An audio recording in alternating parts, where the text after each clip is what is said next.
and justice for all. Hello, everyone, and welcome to the Board of Commissioners meeting for Monday, July 14th, 2014. Before we begin, I'm going to bring up a scheduling issue. We currently have our next regular Board of Commissioners meeting scheduled for August 11th.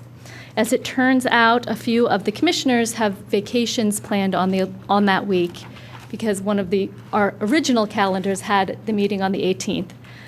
So we had some confused planning. So I am going to make a motion now to change that meeting to the 18th. And if we all agree with that, we're going to go ahead and formally change the next Board of Commissioners meeting from Monday, August 11th to Monday, August 18th. So The next regular board. the next regular meeting. We have some other conditional use hearings and whatnot.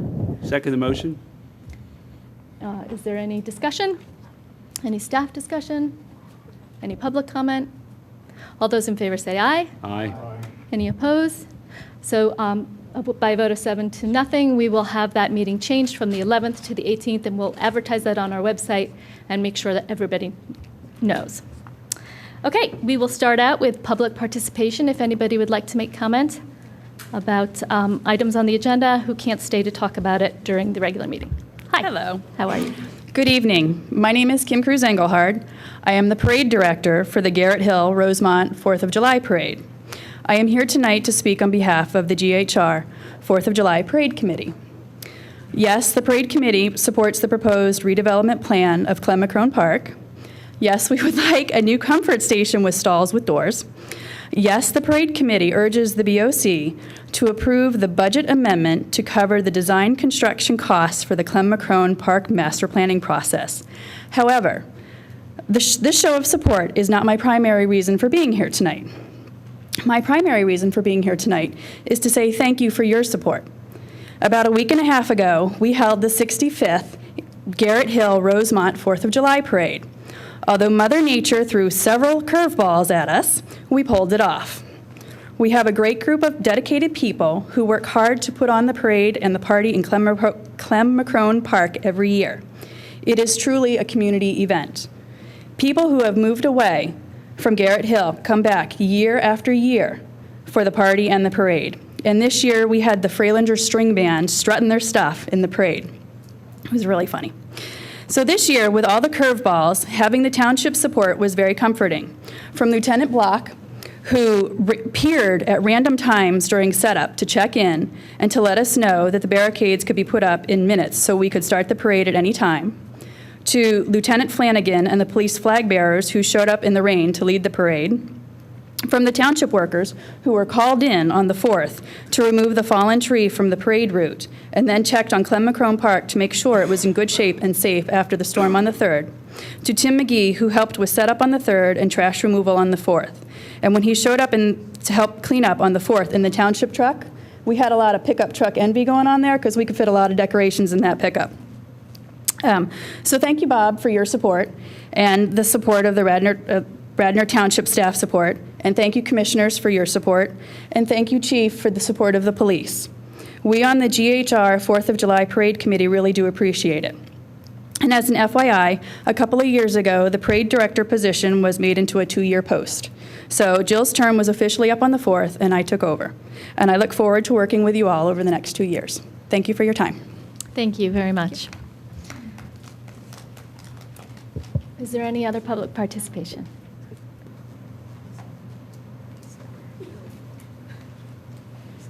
Good evening, Commissioners. I was going to talk about what's going to be coming up from the Traffic Committee staff traffic meeting that took place in June for Eagle Road. So I believe Commissioner Higgins is going to call that out of the consent Okay. agenda so that we talk about it. Okay. But you are welcome to make your comments now if you'd like. Okay, I will wait then. Okay. Okay, thank you. Is there any other public participation? Okay. I would like to announce that we had an executive session immediately preceding this meeting on July 14th, 2014, at which we discussed matters of real estate and personnel. Next, we have our consent agenda, which are a bunch of items that are perfunctory in nature and don't require discussion or debate.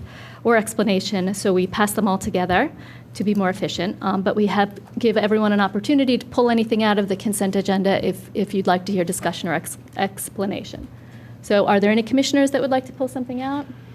Yes, I would like to take item F out. That is the Staff Traffic Committee meeting minutes of May 21st and June 18th. Okay. And is there anybody else in the audience or in staff or Letter B. the disbursement review? Okay, anything else? All right, can I have a motion to pass? Move the consent agenda, those two items out. Is there a second? Second. All those in favor? Aye. Any opposed? And it passes 7-0. Let's take item B first, the disbursement review and approval. Commissioner Booker, do you have a comment? or- Well, I just had a question on the May bill for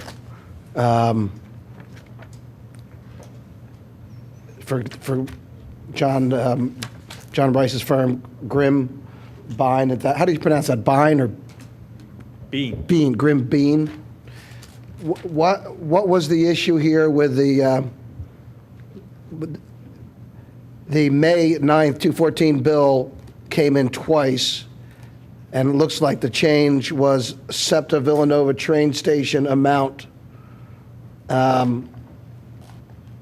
increased from what was going on with these two copies of this invoice?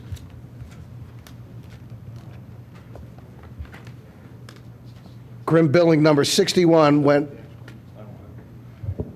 from 162 to 550. I just want to make sure there's no duplication here. What was that? Without having the invoice in front of me and looking at what you're reading from, Mr. Booker, I can't answer it. But if it's Villanova train station, it's a bill that would have been SEPTA's responsibility as part of their land development. That could be, but it was an addition, right?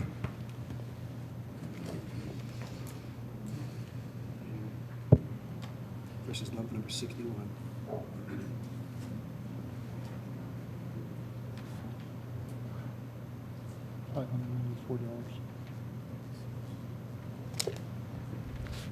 These two separate invoices. Good question. There's one. There's just a revision. This is the summary page that you put on top, and then all the individual invoices are behind it, so not seeing what's behind it. You can't tell without looking at That's it. the detail behind it. You want me to actually go through the detail? I just thought I thought you'd say, oh, well, this number went up, is what happened, from 162.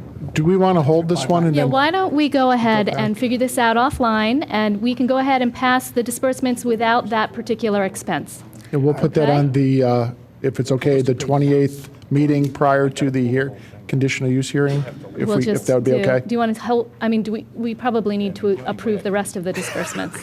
You can pass the rest of them, we'll just Right. pull these from Okay. that. and then So we'll put can we those have a back on. motion to approve all the disbursements, but So for the moved. one that Rich has questioned? So move. Which Any one discussion? is that? Yeah, tell me which one it is. Here it is, it's right here. It's May 9th, 2014. And so you're pulling the whole $20,900, or just one of the items? I just wanted an There's explanation two- of it. there's- Why don't we approve it pending, Yeah, there's two. just tell me what happened there. I mean, you have a cover sheet for my office which lists all the matters, all the development matters. That Villanova train station is a SEPTA matter that SEPTA reimburses the township for my time, for Roger's time, for any of the professionals' time. So there's two different numbers on the two different invoices. I think that's Rich's question. I can't answer it without having the detailed bills to see, what the difference is. All right, well, why don't we just pass it, why don't we just approve it and just provide an explanation, Okay, okay? then go Move the ahead. approval. Somebody second? Second. Any discussion? Any staff discussion? Any public comment? All those in favor say aye. Aye. Any opposed? Passes 7-0. Next, we will discuss the staff traffic committee meeting minutes. And I think the one that in particular that we're looking at is the June 18th, 2014. Yes. Jim, do you want to bring that? Let's take that one first. There is a second set of minutes for the meeting in May 21st, but I want to introduce Mr. and Mrs. Moore, Brent Moore and Nicole Moore. And I met one lady at the polls on Election Day. Amy Epstein. I met that lady at the last meeting. And Lynn Brown is here with us also. And the reason they are here is that Mrs. Moore in particular did an extensive study of the traffic situation on Eagle Road from the intersection of Stratford Avenue to the bridge that goes over the Amtrak tracks. And it took many weeks and I'm sure many hours of time on her part. She got over 80% of the people on Eagle Road to support her petition, and a like number on West Avenue to support her. And the petition asks this board to approve 2 speed humps on that stretch of Eagle Road.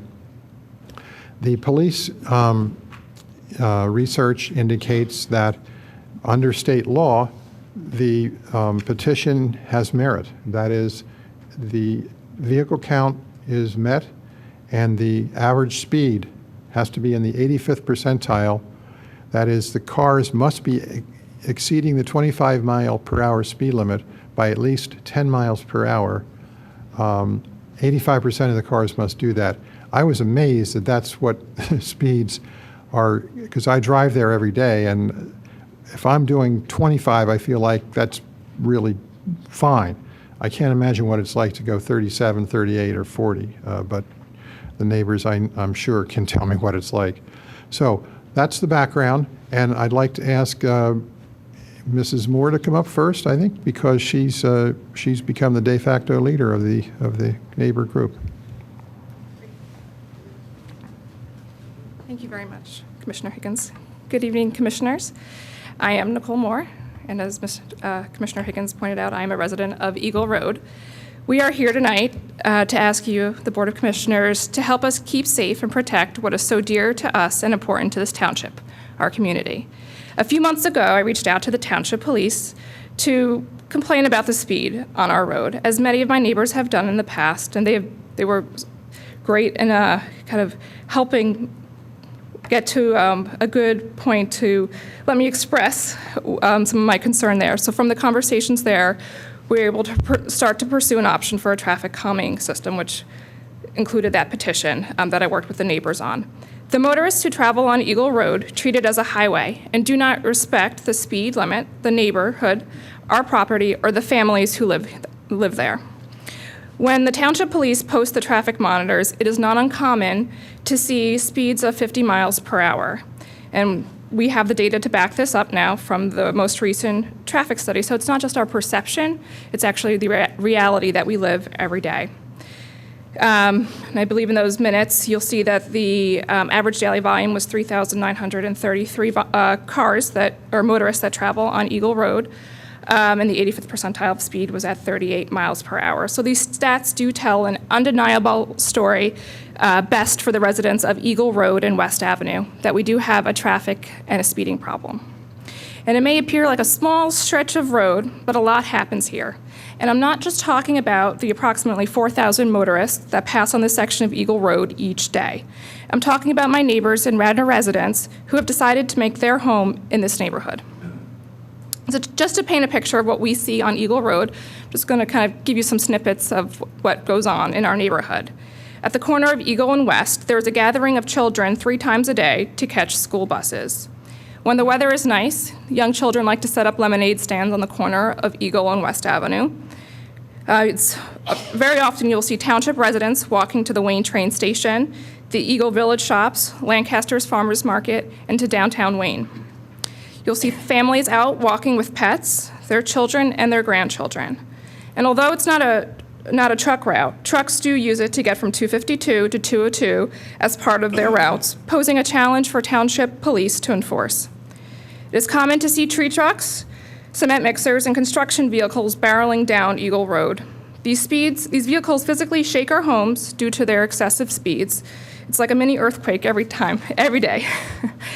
And from the motorist perspective, it's challenging for residents turning off of West Avenue onto Eagle Road. It's a dangerous challenge for residents who have to back out of their driveways on Eagle Road onto Eagle Road from their driveway. It's a narrow road where motorists are at risk because trucks and cars that are going at higher speeds, sometimes you'll see cars actually cross over the double yellow line. And there are near accidents almost every day at the intersection of Eagle Road and West Avenue as cars are trying to get out and see who's coming, and cars are barreling down and then blaring their horn. And this also causes people to turn down onto our neighboring streets of West Avenue and Overhill at higher speeds. So something that would be enforced on Eagle Road would definitely have a downstream effect on some of our neighboring roads as well. And one other point that I want to note is that probably over the course of many years, all of those homes on Eagle Road, most of them probably at some point had a vehicle in their front yard on account of speeding. So with this much activity and people going above the marked speed limit, closer to 40 miles per hour and sometimes 50, it is truly a tragic accident waiting to happen. And I just wanted to share some stats from the NHTSA. So if you hit a pedestrian at 20 miles per hour, 5% will die. At 30 miles per hour, 45% will die. And at 40 miles per hour, 85% will die. And if we'll go back to that 85th percentile of speed for a moment, where we're really just close to 40 miles per hour with the 38 miles per hour, it's not unrealistic when you have 4,000, on approximate 4,000 motorists traveling down our road on a daily basis. This road is first and foremost a residential road. The activity that I just described is very much what we want to see in our community, and we need to protect that because it is what makes Radnor such a special place to call home. Our families, children, and community deserve to feel safe and be safe. We are deeply committed to this issue. We thank you for your time, and we hope that the township votes for a long-term permanent traffic calming measure. Thank you very much for all your work on this and for bringing this to our attention. Do you want to make a Well, do any of the other people want to make a statement?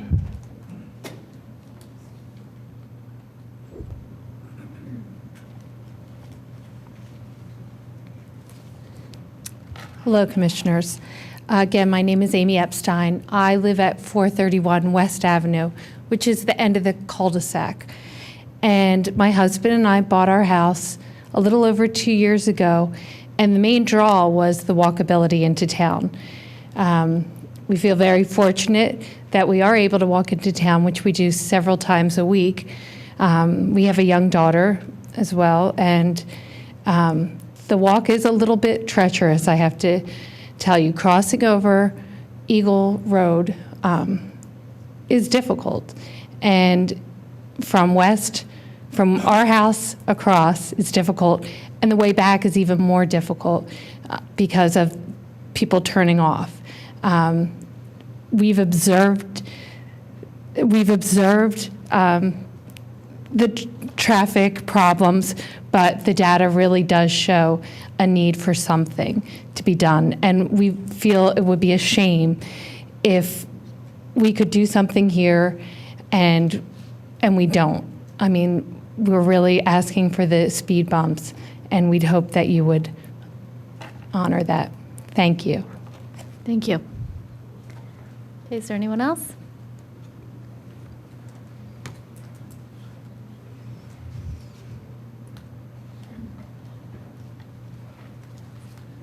Good evening. I'm Lynn Brown, and I live at 420 West Avenue in Wayne. And I'm speaking to the fact of walking on a regular basis. We have a dog, and we traverse Eagle Road and West Avenue, and usually twice a day. So I'm very aware of the traffic. And the cars that barrel down along with construction vehicles and other things, really don't pay attention to the speed. And when you put up the monitoring, people slow down a little bit, but a lot of times not so much. It's a lot of jumping up onto lawns, running for driveways, very challenging. The speed bumps would help. If that's something that can't be done, something else has to be done, because it's really a dangerous situation, and it is our neighborhood. It's where we live and where we like to walk. So something has to be done. If speed bumps are out of the question for one reason or another, okay, but just don't let it go, because it's dangerous for us, and we should be able to walk. Thank you. Anybody else? Okay, thank you all for coming out. let me just say that I'm sure this is true for everyone on this board, but pretty much every street in every one of our neighborhoods has come to us at one point or another for traffic calming, and it's so frustrating because you want to put it in every street, but really we have to stay by our standards and really only put it where it merits it. So although you're unlucky that you have all this speeding problem, you're lucky because you qualify, and you are one of the very few cases that comes before us that really qualifies. So because you have qualified and we have the data for it, I'm going to suggest that the next step, we're not traffic engineers. We're not going to be able to decide whether a hump or a bump or a table is best, or what particular traffic calming is going to work right there. So I would suggest that we have a traffic engineer who is very expert at doing this, who can look at it, take the measurements, and make a suggestion as to the options of what we can do there and what will be most effective. It may be speed humps, it may be bumps, it may be, who knows what it's going to be. But I myself would like to have our traffic engineer look at it and come up with some options and what will be most effective to take care of this problem. So I'll go ahead and make that motion, that we ask Amy Kaminsky to study this and come up with a proposed plan for this neighborhood.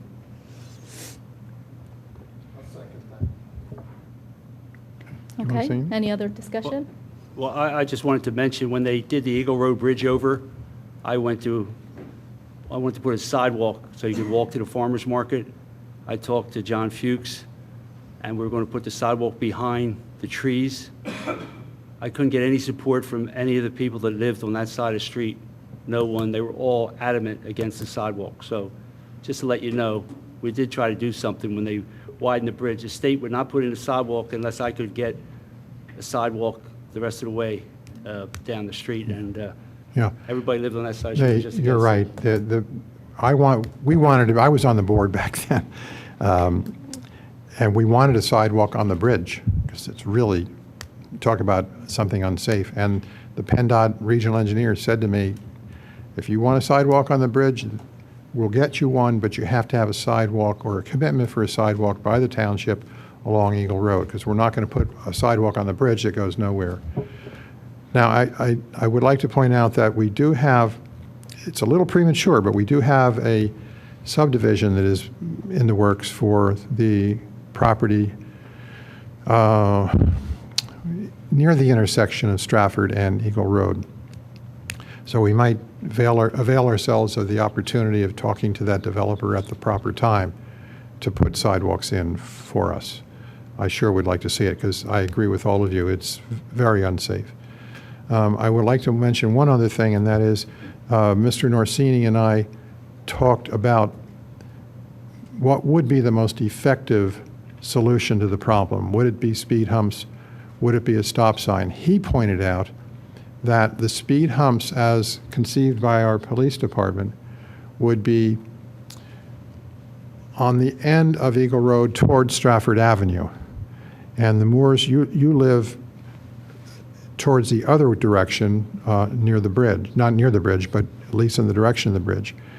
And the speed humps, as conceived by the police, would have to be on the other end because of the state law requirements on sight distance.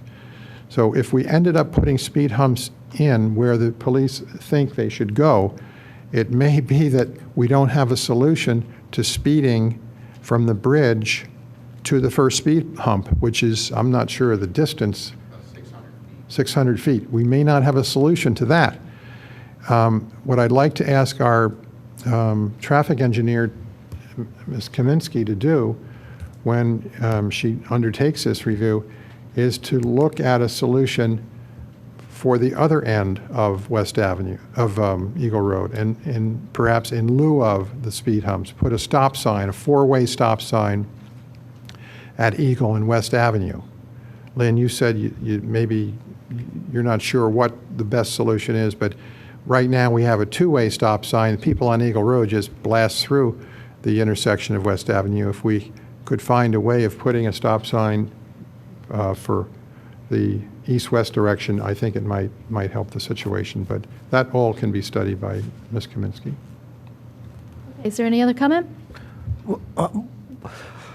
My question was, what other traffic calming devices are methodologies that we have available might also be applicable here. So I heard Jim just say, one, a stop sign. Is there anything else besides speed humps, which I don't think are particularly effective? You could do chicanes, which is. What about the chicanes? I've heard Mr. Spingler talk about these in the past. Has that ever been done? I haven't seen it. No, we tried to do a couple tests in a couple areas, we just never got it done. But it's like parking a car on each side of the street. So that you build out, when the cars come, it's narrow, so they have to slow down so they can fit through there. And it's very effective in Europe. I would like to actually try the chicane idea. And I saw some drawings of it where it's like you build like a little island into the street with some plantings on there. I guess people can, We have a traffic engineer, and she's going to come back with recommendations. I'll suggest that that's the point of having Amy look at this. She'll come back to us with a menu of options. She knows all about all these, Rich. But we haven't employed the specific solution at this point, though, right? Chicanes? No, we're going to ask her. But they might not be professional appropriate advice. for this street, but let's see what the traffic engineer says. Okay. Well, I guess, but I would actually like to try that technique. I just want to clarify, stop signs are never used for traffic calming. Thank you. Right, which is my point. I mean, I do listen to what you say. But we use them all the time for that. All right, any other comment? Is there any comment from staff? Amy, do you have anything you want to add to this at this point? No, but those were some great ideas, and median is one of the suggestions that Mr. Booker was mentioning there, and that's basically narrowing down the roadway with grass median in between, which this could be a good location for it because we have an extra wide roadway towards the SEPTA, towards the rails. So we'll definitely look at all the different alternatives and come up with some different ideas and some pros and cons on each of them. Great, thank you. Is there any other comment Right. from the public? Or did you Well, have another again, I comment? think the speed hump, I would also like to know how much speed humps cost, so we can get, I know we must have what the numbers are, I don't know what they are, $3,500. $3,500. But the speed humps, my experience has been is that the only people that slow down are people who, in the area who were going to go slow anyway, and that the rest of the people barrel through and just tear up the road. And also it makes it hard to plow, and it's dirt, and it affects the stormwater as well. So I'm not sold on the effectiveness, so I'd look for another methodology. I really like the chicane idea. I'd like to try that out. Okay, any public comment? All right, I'm going to call the vote. All those in favor say aye. Aye. Any opposed? 7-0, and we will look forward to that report of options. Madam President? Yes. If I may, try to encourage the board to reach out to our state legislators to change the law allowing municipalities to run radar. Because right now, only the State Patrol is allowed to do that, which seems very strange and unusual. That would allow the police to enforce specific areas, where right now the system that is done is very cumbersome, and I just don't understand what this, on the state level, what that would be. Why don't you prepare a resolution and bring that to us at the next meeting? We will do that. Does anybody else? I mean, Well, I we're think the we only have- state in Pennsylvania, or the only state in the union that has that requirement, it's my That's correct. understanding. We will prepare that. And I think, haven't we done that before? No, Well, it's not currently, the not thing is though, formally. it's currently, there's an active bill in Okay. Harrisburg. That'd be great. So the timing of it is, we might have done it in the past, but Well, that bill died. Great. Currently, it's before the assembly. Okay. We also we'll do that. should, Bob, you're a member, or our township is a member of the State Association of Correct. Municipal Officers. We ought to join forces with those people, because there's strength in numbers. Sure. If That they sounds just good. get a resolution from Radnor Township, it's not going to have as much weight as it would from We will do that. others. And also, Bob, I would say, in Lower Marion, I know that they arrange, and obviously, we do arrange for the, I guess, when we do a radar, that there is an arrangement that we do it on occasion, so you're saying it would make it easier, or? We can't run radar. It's illegal. Only the Well, State Patrol I know can. in Lower Marion that they will often have, I guess they have the state troopers, even on small roads like River Road, will run the radar there. And is it different in Lower Marion than for us? I'm not aware. Rich, I'm not sure that they can actually enforce. It may not be radar. They may be on Maybe state routes, ESP, but some other system. Well, for as they, much response that we get from the State Patrol, I think we're better off changing the law and allowing our officers. Well, but my question goes to, is it impossible for us to get them to run radar for us, or is it just an inconvenience at this point? The state police you're talking about. Yeah, he's state police, and that would be one the superintendent. It has to be a state road? Well, the state police are very limited in their resources anyway. I think the state police, I think there's only about 1,200 in the entire state of Pennsylvania. So they don't have enough personnel to do that for all the townships. Well, how come they could do it at River Road in Lower Merion that's not a state road, that's a small road. I don't see how the We can look into that. state patrol will do that. All right. I Rich, think did we you can get a move ticket on that road by any Yeah. chance? I'm not going to disclose. All right. I think it's time for us to move on. Next on the agenda, we have a presentation. I'm sorry, I Sorry, do wait. have, the other set of minutes is May 21st, and this involves Commissioner Booker and myself. Oh, okay. And if you look at item number 5 on the minutes of May 21st, you will see that Commissioner Booker requested a new no parking zone on the side of the street across from the new sidewalk in the 100 block of Chamonix Road. And the Staff Traffic Committee recommends amending the existing ordinance number 933, and get this date, April 27th, 1957, for the west side from Chamonix Road, of Chamonix Road, from the corner of Lancaster Avenue for a distance of 390 feet to St. David's Avenue for no parking anytime. So I think what's already happened out there, Rich, is that signs have been installed on the east side of Chamonix Road from the train station to St. David's Avenue, and I think people are happy with that. On the west side, in that same block, my constituents are not in favor of continuing the Ordinance 933 of April 27th, 1957, prescribing parking on the west side of Chamonix Road from the corner of Lancaster to St. David's. And the reason for that is that many of those people have no driveways and they have no place to put their cars. And I think we have a gentleman, Mr. Mills, who lives, would you like to come forward, Mr. Mills? Who lives on Chamonix Road. He's a vice president at Haverford College. It's nice to see you tonight. And he's very much into this issue, so I'll let him speak. Thank you. We've lived in the 100 block of Simone Road You gotta since... introduce yourself. Oh, I'm sorry, I'm Chris Mills. I live at 134 Simone Road Thank you. with my wife and 2 children. We've lived there since 1988 and relied upon the street to park cars, whether ours or maintenance person coming to the house or friends, family members, and never had any problem. And it wasn't until a few months ago when there was a move to put no parking signs to sort of activate what we were totally unaware of, because there were never any signs on that side of the street. There was never any enforcement, there was never any problems, never any complaints. And then one day, the signs just appeared on the west side, and so I contacted Commissioner Higgins. I understand that the Township Police, Lieutenant Block, did some surveying and found that, I'll let him speak for what he found, but we feel quite strongly that we should be allowed to park on the west side of the street, as we've always done, as has never been posted since 1950. Thank you. And I also might add that I think this came to light when the sidewalk was put in across the street. And we have always been, like the folks who live over by Eagle and West, always been frustrated by the speed people drive. They try to make that light down at Lancaster, and it was a big problem. Since that's been put in, we have our own traffic calming device, which is our Honda Civic, which causes people to have to wait and take turns to go around it if they happen to both come in front of our house at the same time. And now everything's much quieter, and so in a sense, it's calmed the traffic. Speeding is no longer a problem on the 100 block of Simone Road.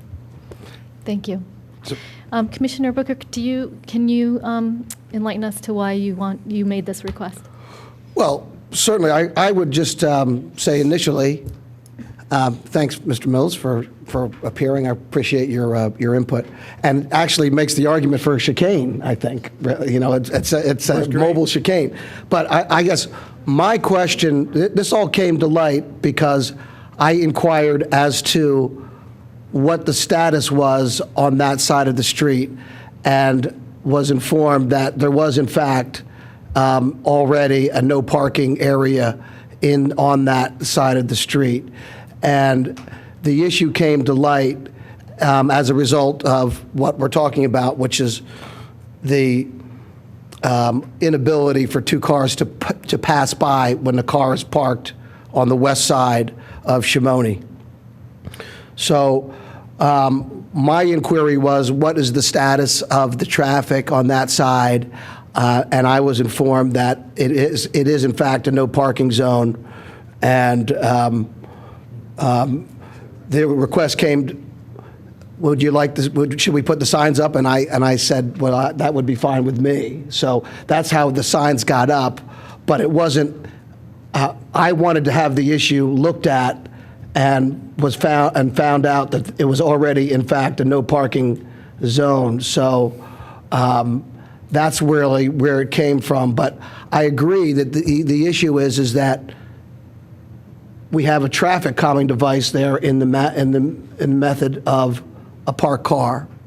And if we want to have traffic calming, that's one issue. If we want to say parking should be allowed on one side of the street and let's decide which side, that's another, right? Those are issues that weren't at point here. The point was, what is the current status? And that's what my inquiry was. What is the current status? And should we enforce what is on the books or should we not? And if not, why not? And if we want to do something else, then we should take that in due course as well as far as traffic calming. And it was not meant to be a specific directive, shall I say, but an inquiry as to the nature of current conditions and whether they are appropriate going forward. So, in light of that, my view was that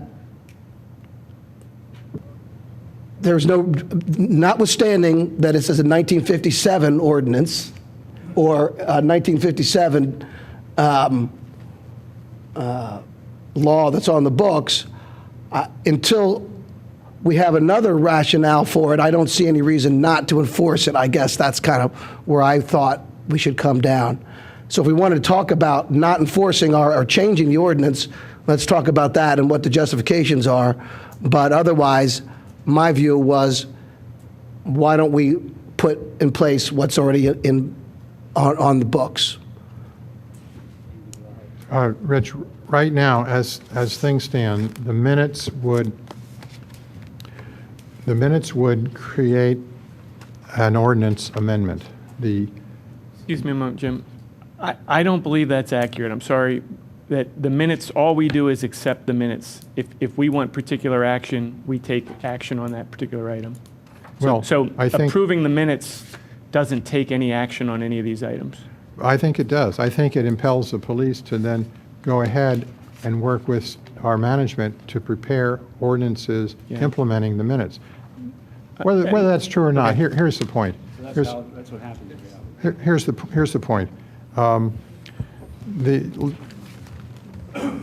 The minutes say, the Staff Traffic Committee recommends amending existing ordinance 933 dated April 27, 1957 for the west side from Chamonix Road, it should say of Chamonix Road, from the corner of Lancaster Avenue for a distance of 390 feet to St. David's Avenue for no parking anytime.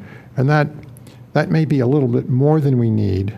What I would like to see have happen is to help Mr. Mills and his neighbors who they don't stretch their houses 390 feet. It's a much shorter distance.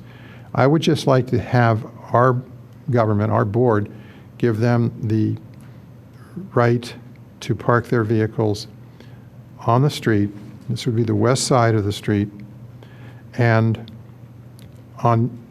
that's my ward, on the east side of the street, your ward, we already have an ordinance that has prohibits parking. No, it's 2 hour, it's 2 hour parking. 2 hours. And it's right near the train station, right there. Yeah. So I haven't seen people park on the east side, but I suppose they could. My view on that would be that my preference would be, if we're going to use the existing ordinance, it's 2 hour parking on the east side, no parking on the west side. I don't see any reason to change the ordinance and to leave parking on the east side and not, and have parking on the west side. I think that doesn't make sense. For 5 reasons, and one of them is standing right in front of us. That's the reason. I've said it twice. And Mr. Are there Mills has said it. residents on the east side that don't have driveways, that need somewhere to park their car? There's only one? One house. It's only one house. Right. Jim, what he's saying is you can park on the west side and then have no parking on the east side. That's what Rich just said. If that's what he's saying, That's what he said. didn't- That's what he just said. You know, if you're going to change it, then change the east side to no parking and have permit parking on the west side. Okay, I Well, didn't- I'm saying that would make That's right. sense, wouldn't it? That's Right. right. And so it That's should be why I one. agree with one- you, 'cause it makes sense. Right, thank you, Bill. One side or why the don't we other. have someone make a I motion guess to that effect? my view would be that the existing ordinance, well, what I would say is, why don't we table this and talk about what we want to do with it? And then come up with the Well, rationale. Rich, why don't you make a motion for, Motion, I have a Andy, question. do you have something to say about this? Let me just ask one quick question, if you don't mind. What's wrong with the status quo?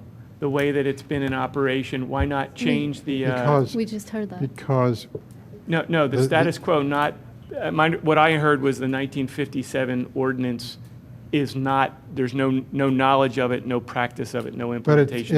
it's binding on us. Yes, so why And not, it has, and it requires signs to be erected that say no parking anytime Right. in front of Mr. Mills and the So other houses. why not change the law to reflect the operation, which is not problematic? That's what I've been saying. Right, that's what he's Okay. suggesting. So, Well, Jim, I didn't hear you say that, so, in defense like of to me, I'm make a listening very motion that intently, we and that's not direct what I heard. I didn't use the traffic. word problematic. Okay. But I did say Andy, to go ahead. give him relief from the no parking situation. is what I Lieutenant said. Black, do you have something to add? Yes, ma'am. Our recommendation from staff traffic is before you right now, and essentially it is just, it's going to rescind that no parking in front of the 100 block of Simone Road where Mr. Mills is. And that of and in itself would be fine. We have not had any problems up there. With respect to the east side, we can rescind that ordinance as well and make that no parking. So you have no conflict up there. We continue to have safe traveling on the roadway and the natural traffic calming when vehicles are parked there. I never saw anybody park on the east side. I've never seen anyone park on the east side. correct. I've and I never was- seen it on the east side either, but I guess it's something that could come into play, especially now that we have the signs that were put up that there Okay, is parking well, on the Rich, east would side. you like to make- I'll move the approval. Second. It's just not clear what we're approving. It's What we're the approving is rescinding on both we're the going to east. rescind the 2 hour parking and we're going to rescind the no parking. No, the permit parking. no, that's not what it says. It Yes. says an ordinance should be changed to eliminate the no parking Right. on the west side, period. But no, we shouldn't have parking on the other side. If you're going to park on one, you can't park on both sides of the street there. I've never seen anybody park where we put the sidewalk in. Well, staff track didn't recommend that, so. Well, he's if they wanna come- recommending it now. This is not staff traffic. But- It's in light of your caucus, Commissioner. That's what Okay, makes sense so- here. Yeah. Well, but, Bill- no, but Bill's what they are motion- recommending is that there be parking on both sides of the street. That's what this says. No, well, no, Listen. what I'm saying is that my motion is that, we have rescind the no parking and rescind the 2 hour parking. Have The no two- parking on the east side and permit parking on the west side. That's Okay, my is there a motion. second to that? Second. All right, is there any other comment on that? Is there any staff comment? Is there any public comment? I'm going to call the vote. All those in favor say aye. Aye. Aye. Any opposed? Passes 7-0. No, No. 6-1. Oh, I'm sorry. No, it's 5-2. I mean, I don't think that I don't think you didn't put had. your hand up. You I don't didn't think you I had. said no. I mean, I didn't understand. There's just a lot going on. I don't think that what's going to come out of this is what you just No said. parking It on is, either it side is, of the it road. is. It's simple. I don't know why we're complicating it. Okay, so it was 5-2 with Commissioners Curley You just said and- no parking on either side of the road. Right, that's what That's the right. motion was. So what you have is, you have. But he this wants to whole be able to board park that- on the west Nobody side. I'm parks sorry, there, I Don. misspoke. I ride that I'm- road I every meant day. I didn't know there were 2 hour Rescinding parking. you're right, I misspoke. Rescinding the no parking on either I side. think we really should take this and put, and have a review it and do it in staff We voted committee. 5-2. Passed 5-2, so thank you very much. Thank you very much. Sorry about that little confusion. It needs to come back as an ordinance anyway, so we'll make sure that ordinance is right. But we do need to pass, can somebody make a motion to approve the rest of the meeting minutes? I so move. I will second I it. mean, we've gone Any- through this before. We can't approve Accept. minutes, we Right. accept Accept. minutes. Yeah. And so, Any Jim, I'm sorry, discussion? but if you want some action from this, you've got to pull the action out, in my opinion, like we did tonight. Not we pass the minutes, and if nobody takes action, that's how we've done it in the past. The way we've done it in the past is we approve the minutes, and then the staff moves forward and brings to us the ordinance to implement the minutes. Whatever has to be, whatever we have to vote on to implement what we accepted with the minutes. Okay, any other comment on accepting the minutes from May 19th? Any staff comment or any public comment? All those in favor say aye. Aye. Any opposed? Passes 7-0. All right, You meant accepting the rest of the consent agenda? no, no. Oh, okay. Just the minutes that we didn't accept. Okay, moving on, now we have a presentation by our police department and the USDA, and this is involving... Yeah, we did. Yes, we did with those 2 items we pulled out. Yep, that's it.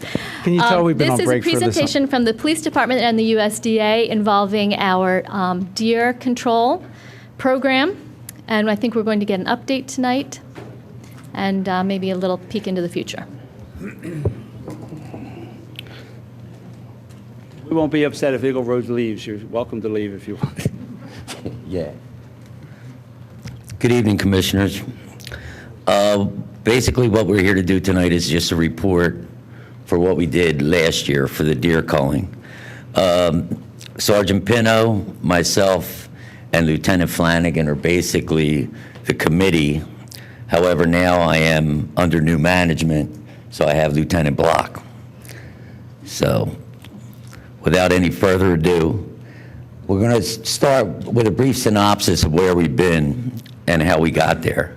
In 2012, the township instructed the police department to conduct a study of deer in the township. We checked through a multitude of control methods, and we ended up talking to the USDA Wildlife Services, and they put together a report that was completed in February of 2013. That report documented that the average deer population in Radnor was 101 deer per square mile, with up to, at that time, 1,487 total deer in 2012 before fawning. Recommendations of the report was to conduct the culling of the deer, to reduce the deer population, which would decrease negative impacts of deer to property, and as well as the accidents involving vehicles and deer. The 2014 deer culling report, 250 deer were removed from Radnor Township via the sharpshooting in the fall and winter of 2012 and 2013 by the USDA Wildlife Services. Township also teamed with the Chester Valley Deer Management Association at no cost to the township. It was monitored by Sergeant Pino, and the Chester Valley Deer team culled 64 deer in 2013 using only private property, and that was completed totally during the hunting season. The deer surveys were conducted by Wildlife Services again in October of 2013, and the results estimated an average deer density of 62 deer per square mile, down from the 101 the previous year. So now to where we are today. In 2014, deer removal operations consisted of 16 nights. Wildlife Services removed a total of 300 deer, including 50 deer on Radnor Township property and 250 deer on private property all throughout the township. The average number of deer removed a night was 19, and the operations were typically conducted between 9 p.m. to 5 a.m. And if you look at the chart here, that's the actual nights that they went out. They started on November 25th. They went out 4 times in January, 3 times in February, and if you remember December, January, and February, the weather, I was glad I didn't have to go out with them. So that's all the way through April 10th is the night they ended, and April 10th they had got 31 deer. They did have a record one night, March 10th, with 38 deer removed in the one night. And there's a map of the township. It didn't come up real good, but you can see the number of deer and the areas that they were taken. If you look at the bottom, there's Darby Paoli Road, 24, you go up by the farm, there's 60. That's throughout the whole township.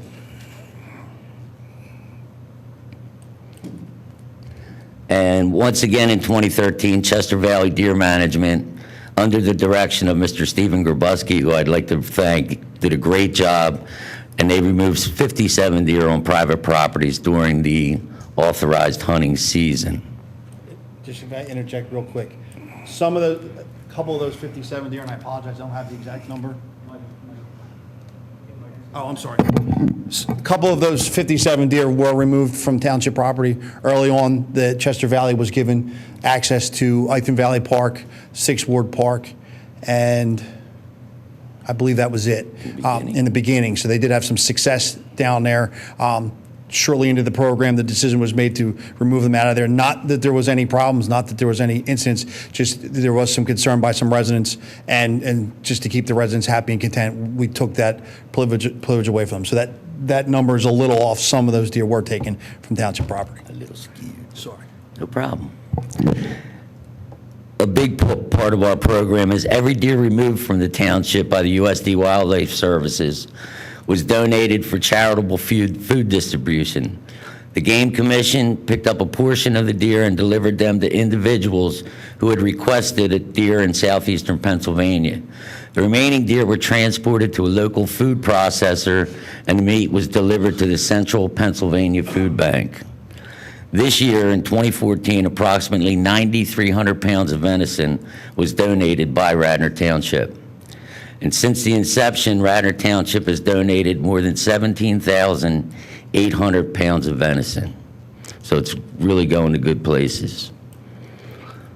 Okay, so some of the recommendations we came up with to continue is to continue to monitor deer abundance and set removal goals by conducting 2 roving surveys in the fall after fawning, which we did last year, to obtain the deer density estimate and track the progress. We have to continue annual deer removal operations working towards the township's deer density goal of 20 deer per square mile. Allot approximately 14 nights of removal to continue rapidly reducing the density. We have to gain additional access for deer removal on private properties. We have to get out more into some certain areas. Radnor Township Public Schools and all the Radnor Township public parks. And we got to continue to utilize the sport hunting and bow hunting clubs to assist with reducing the deer density as much as we possibly can. And I'm sure everybody can attest to when they're driving at night, you're not seeing them like you used to. They're still there, but we're not seeing them like we were. And also, on a good note, the private donation of deer through the United States Department of Agriculture and the Pennsylvania Game Commission saved the township a considerable amount of money.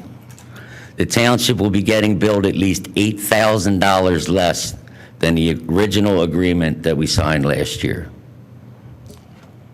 And before we start this program, we were 80, 90 deer killed on a deer road each year. 111 in 2011. And that was just those were the auto Autos. kills. Yeah, that was just car And what's the crashes. auto down to now? Commissioner, that's 9 so far this year. Only 9, and only 2 were impaled on a fence for the entire So that's year. 100 less cars a year that hit a deer. Yes, it's actually really been incredible. Yeah. Bill, what's the $8,000? What's behind that? If I may, I'm going to let Zach come up from the USDA, and he can explain that whole process to us. How you doing? I'm Zach Bear with the USDA Wildlife Services. And to answer your question, the going rate right now to process a deer to go to the food donation to the Central Pennsylvania Food Bank is around $80 per deer. When the Game Commission comes some certain nights and takes deer from the project and gives them to needy individuals throughout southeastern Pennsylvania, that's saving the township $80 per deer.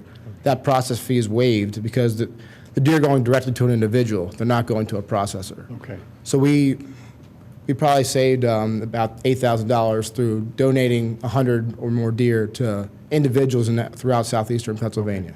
So that's where that $8,000 is coming from.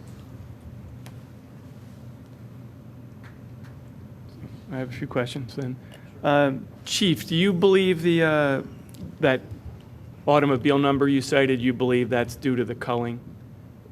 There's no doubt, Commissioner, because if you look at the past 5 years, and Bill Gallagher keeps meticulous records, the numbers were out of control. I think that's one of the reasons why the township manager and Madam President finally realized we had to do something, because it was getting really dangerous, not just for the public, but also for the deer themselves. They were impaling themselves on fences, getting hit all the time, and you just look at the number, how drastically it was reduced.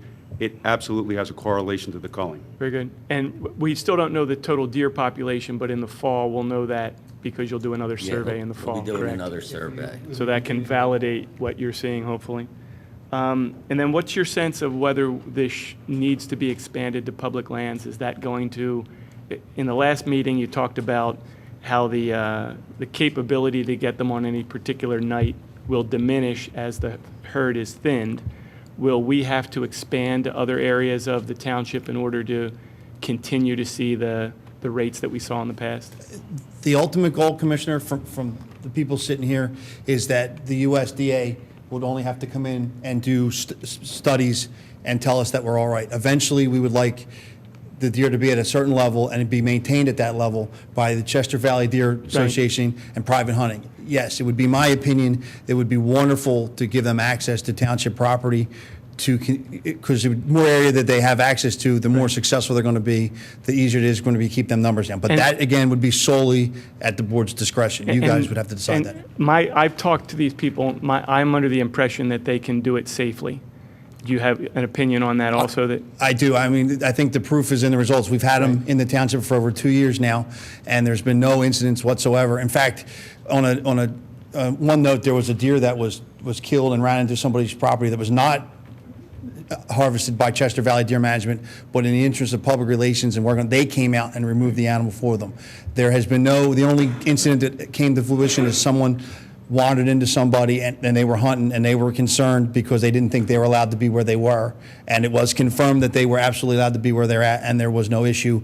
But to keep the residents in that area safe, we withdrew the permission from that particular area and they did not go there anymore because the last thing they want to do is get on the bad side of the residents. Right. So it's possible in the future you would come to this board and ask for permission to expand the bow hunting onto township property that it's currently not That is allowed. correct, and we've asked it last year, and we've got permission for a couple parks, and it went, in my opinion, it went well, and we will come again this year and say we would like to open up the township parks and give access to that to the Chester Valley Deer people, but again, that would be solely at the board's discretion. And then last time you were here, you talked about the number of shots necessary to kill it was 157 shots for 100. It was 250 deer, and we did it with 251 shots. Again this year. This year was 300 deer, and I believe it was 302 shots. Correct me if I'm wrong.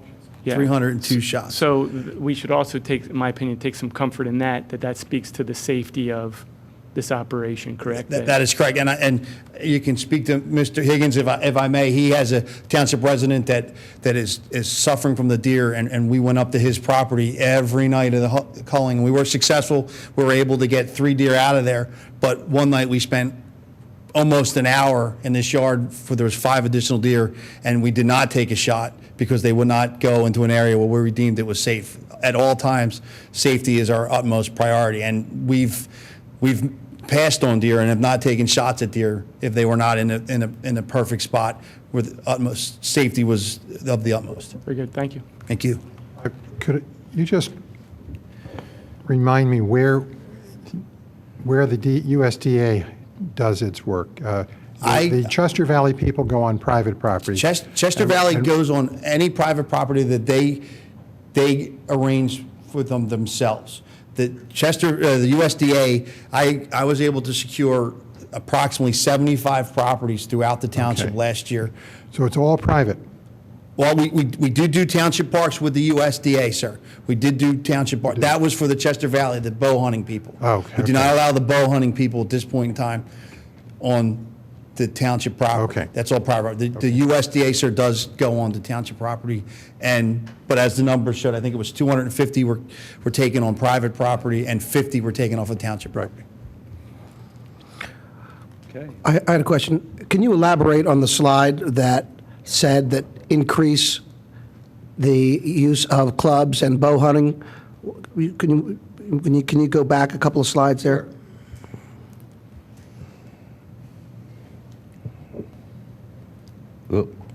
That was the other way. There we go. There. Continue to utilize sport hunting and bow hunting clubs to assist with reducing.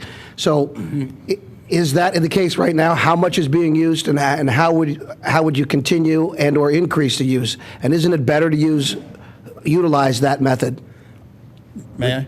If I can, just one. Absolutely. Basically, with all due respect to these guys, we'd love to get rid of them and get it down just to the private sport clubs and the hunting clubs and let Sergeant Pinto run the whole thing.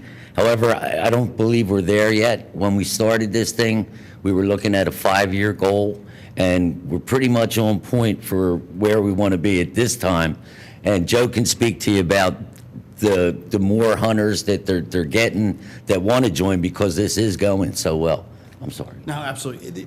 Commissioner, you're absolutely correct. The ultimate goal of this program is to have it done by private hunters at no cost to the township. In fact, one of the requirements to initially get the culling permit was to show that we were attempting to allow hunting in Radnor Township. And one of the things that we had to make clear to the commissioners at the time when this started was that as a resident in Radnor Township, as long as you meet the requirements of the hunting laws, you can have private hunters come on your property and hunt. I don't want to say whenever because they have to follow the rules and regulations and the seasons. They will always continue to be subject to those rules and regulations of the Game Commission and the hunting seasons. The culling process allows us to kind of circumvent those rules and regulations and puts us under a broader rules and regulations where we can go out at night, we can use night vision, we can bait the deer, and we can remove them. But as you can see, they've only taken approximately 110 deer, and that number's not exact, in the 2 years. You mean the clubs have only taken 110? I think it was like 67 and 50. 64 and 57. Okay, so 111. I apologize. They've only taken 111 deer in 2 years. That wouldn't even, and I will refer to these guys, but 111 deer in 2 years wouldn't even cover the increase in the deer population from the does having all their fawns. We needed drastic measures to get the deer herd under control, and I think our numbers dramatically show that we are doing that. We are not there yet, and I think to stop the program now, while it is being so successful, in my opinion, would be a little short-sighted. We're not there yet. We have to get there. But yes, ultimately, sir, we want to turn it over to the archery club and have them do it. Well, how many people are involved now from the clubs? And is that increasing or decreasing or not, or staying static? I cannot speak to the membership of Chester Valley Deer Club right now. I don't know how many people they have. But at the same side of that is I don't know every resident who hunts on their property who brings other people into their property. Chester Valley is just the one organization that we recommend to residents and say, if they come to me and they say, look, I have a lot of deer in my backyard and I want them out. I tell them very honestly that if they meet the requirements of the Game Commission and the property size is appropriate, you can have anybody you want to come in and hunt the deer subject to the rules and regulations of the Game Commission. However, as a courtesy to the resident, I say we have an organization that has been vetted by us, is insured, and we would recommend them to you, and you can use them. And it keeps it very neat and simple for us to do this. Right, so right now, there's no formal program that you use as part of the culling procedures that would automatically incorporate any club or individuals. It's on an ad hoc individual basis when requested by the Correct. We have by no the residents. formal written agreement with Chester Valley Deer. It's a handshake agreement. They obtain their own properties on their own. They hunt in the township with the written permission from the residents. The only, I guess, benefit they get from us is if the commissioners, you included, decide to allow them in the township property. And I also say to residents and say, look, if you want somebody to hunt, you can have anybody you want come in and hunt. However, if you're looking for someone that, in my opinion, can be trusted and has been vetted, try these guys. So you don't think it would be a good idea or behoove the township to automatically incorporate or send out a notice for who wants to be included as a private group in addition to the USDA in the cull? Or you don't think it's worth it to try to formalize that participation? Madam President, if I may? Sure. Maybe just, Rich, just to add to these guys. When I started, we had, and before we got into this program, we actually had homes where there were arrows sticking in the side of someone's house. There was a deer that was shot that was running through the yard, and residents were calling that there were these men running through their yards with bows and arrows chasing deer. I think Chester Valley has done a very nice job, very professional, and I think they've done a nice job, and I think the process that they're going through right now to try to get this herd under control has worked very well, and I think the controllability is that it doesn't get out of hand where we go back where you're getting calls from residents that arrows are in their house or someone's running down their driveway, with arrows. So I think that this way to be able to get the control, I think, is done very well. But I think they're moving towards the process of trying to incorporate more, and I think that would be even something that we would look at the police actually working more to qualify to make sure we don't have those types of organizations that come in. I would need to support any calling in public spaces, need to see that we're doing some type of permitting. Maybe it's free, but the point is we're vetting who will be hunting public parks. Maybe there's some training, maybe a very short training. Well, as a township, the owner of that private property, that would absolutely be your right. You can limit hunting to anyone and anyone you want on township property. That would not be a problem. Are we already doing this, though, John? No, We're no. already culling on Well, township the property. USDA is. No, I'm talking about having the public hunt in public Just lands. to clarify for Commissioner Curley, hunting is the Chester Valley Deer Management. We, like I said, gave them 2 parks early on, and then we rescinded that permission. As of right now, the township does not allow any private hunting on any of its public property. The culling, yes, we do go on township property and cull the deer, but there is no private hunting by Chester Valley or any other person legally hunting on Radnor Township property. Now, being an officer on the street, we see it all the time. There's people hunting in your parks. There's people hunting in township property that don't have the right to do that. One of the side benefits of Chester Valley is they come to me all the time and they say there's tree stands over here, there's tree stands over there, and we're able to go in and literally remove the stands and wait for the people to call us and say my tree stand was stolen. So I just want to put it out there because you want to have support of the board moving forward with this. If we want to eventually get to the point of maintenance, I'd like to see that the permitting, the training, the oversight, and then we want to have probably really well-defined times, locations, so that we don't have too much to manage. Maybe it's certain public lands in certain areas of the township, but the idea is that I can assure you that some neighborhood parks would not be probably wouldn't be worth it. See people in Macron. Yeah, it just wouldn't. I can just assure you, I would get a lot of but the point is, I think I completely support everything you've done. I think it's great, and as long as there's oversight, and I think at some point maybe the board will decide. You come to us with a proposal, we'll talk about it. So in the interest of time, let's fast forward to the end of your presentation. You had some figures for next year for us. The money thing? Yeah, let's talk about the money for next year. Okay, this is what I just received about 10 days ago from the USDA. And Zach, do you want to talk about this? Exactly what is what? Yeah, I prepared 2 estimates, as I did last year. One is for 10 nights of deer removal, and that comes out, we're assuming processing of 150 deer, and as I stated earlier, if the Game Commission or the USDA can find alternative homes for those, you will not have to pay, the complete process at the $80 fee for all 150 deer. And we will continue to try to actively find homes for those deer to save the township money. The 10-night estimate comes out to $51,142.50. And I also did an estimate for 15 nights, which is what we did this past year. We actually did 16 nights because we had extra money. And that estimate comes out to $72,757.11. And that is assuming processing of 225 deer. So let me ask you this. Will we know the current count when, will you be doing a count before we sign up for the next round, or?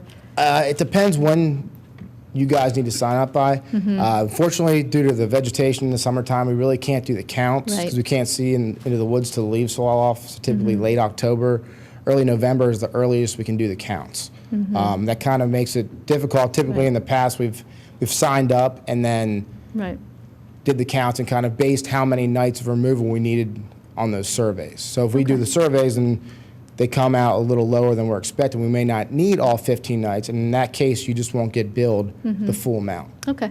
Well, we'll when we do our budget process, we'll go through this and make a decision, and then it'll be adjusted if it needs to be. Okay, great. Thank you. Is that the end of your presentation? All right. Appreciate it. Let me just say that my ward, the 4th Ward, that was the angry mob a few years ago that really was demanding that we do this. And they have, my residents have been so supportive and pleased with the success of this program because they've noticed a difference. We don't see the deers at night running across the highway the way we used to. And, people also notice it in their landscaping and whatnot, which is not the reason we did this, but it is a nice ancillary benefit that there are less deer, ravaging everyone's properties.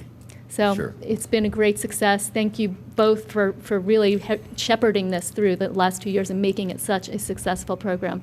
And of course, thank you to the USDA.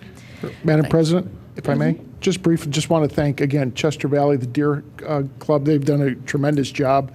Austin Hepburn, one of our residents here, has done a nice job kind of help us shepherd through this area and work with Chester Valley and the township here. The USDA has done a tremendous job, I think, spending the time with them to seeing how professional they are and the many shots they don't take because of the safety to ensure with the residents. But the biggest thank is to Billy Gallagher and Sergeant Joe Pinto. They have done a tremendous job. There was a tremendous amount of time they put into this, working with residents, working with the Chester Valley Deer Organization, the USDA, all the coordinations at night, the weather, and that the two of them have really just done an outstanding job. Thank you. Can I ask one more question? Yes, sir. Thank you. We appreciate your efforts. A related question. Do you have any sense of how many foxes are out? Do we have, I know that I have a fox in our area and a family. Are they increasing? Are foxes increasing? Or is there's no mountain lions or puma? Do we have predatory animals that are there at all? We did see a coyote the first night of our survey down on Cornerstone property. I do know for a fact that hunters that used to be on the farm were successful in taking 2 coyotes. This was several years ago. So there are coyotes out there. With the foxes, there's foxes everywhere. But there's no relation between the deer herd and the foxes. We will be able to hopefully chase the coyotes out if the deer herd goes down, because the coyotes will prey on the deer, but the foxes, they won't prey on the deer. Will they do the ducks? If the board will allow us to relocate the foxes to the Willows, I think that would take care of our Canadian geese problem down there at the Willows. That's on the to-do list. Thank you very much for coming tonight. All right, now we're going to move on to our committee reports, and we'll start with Personnel and Administration. Commissioner Fisher, would you like to introduce the first item? And I just want to put a heads up that a code red alert went out for the storm. So if we lose this broadcaster or the power, I didn't trip on the power cord. I'll move to introduce ordinance 2014-06. This is a Willows lease agreement between Radnor Township and the Willows Radnor LLC, also known as WRL, and the lease agreement. Can I get a second on that? So, Bob, do you want to? Is there anyone from staff that wants to lead or give any background on this negotiation? John Rice or? Sure. This has been a process that's been going on for a while, and finally we're coming down to the finish line here. I know with Glenn Stevens with Lake House and Jeffrey Miller, I know Glenn had made a presentation at the last meeting. John Rice had put together the information the board had asked that was presented here and worked with Glenn's legal counsel to be able to put this agreement together. So what was presented previously now has been actually memorialized now in this document. So John, if you just want to touch on any of those. Well, it provides, and there's some more details to come, but provides for the lease of the property, initial 10 years, and then 2 5-year renewal options. This, I think, permits the Lake House to then get the necessary financing to do the proposed improvements that were spelled out in the RFPs that came back. There's a general site plan of the improvements, both interior and exterior to the property. There's a requirement that whatever the site plan improvements are going to be, there's going to be a separate construction agreement. We're going to treat this as if it's a developer developing property in Radnor Township. We're going to have financial security, specific plans, all subject to the township codes. There's stormwater management that's going to be done out there. So that would be the next step. The first is to authorize the lease and to get the WRL would be the entity, to have that entity begin to submit applications, construction plans and permits, and start that process. Not sure how long that's going to take. You can see that there's revenue stream to the township.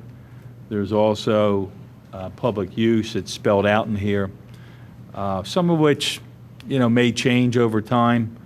But we tried to model this similar to what was done with Agnes Irwin. So there was, an annual meeting to see what they're proposing to do in terms of utilizing the property for the events.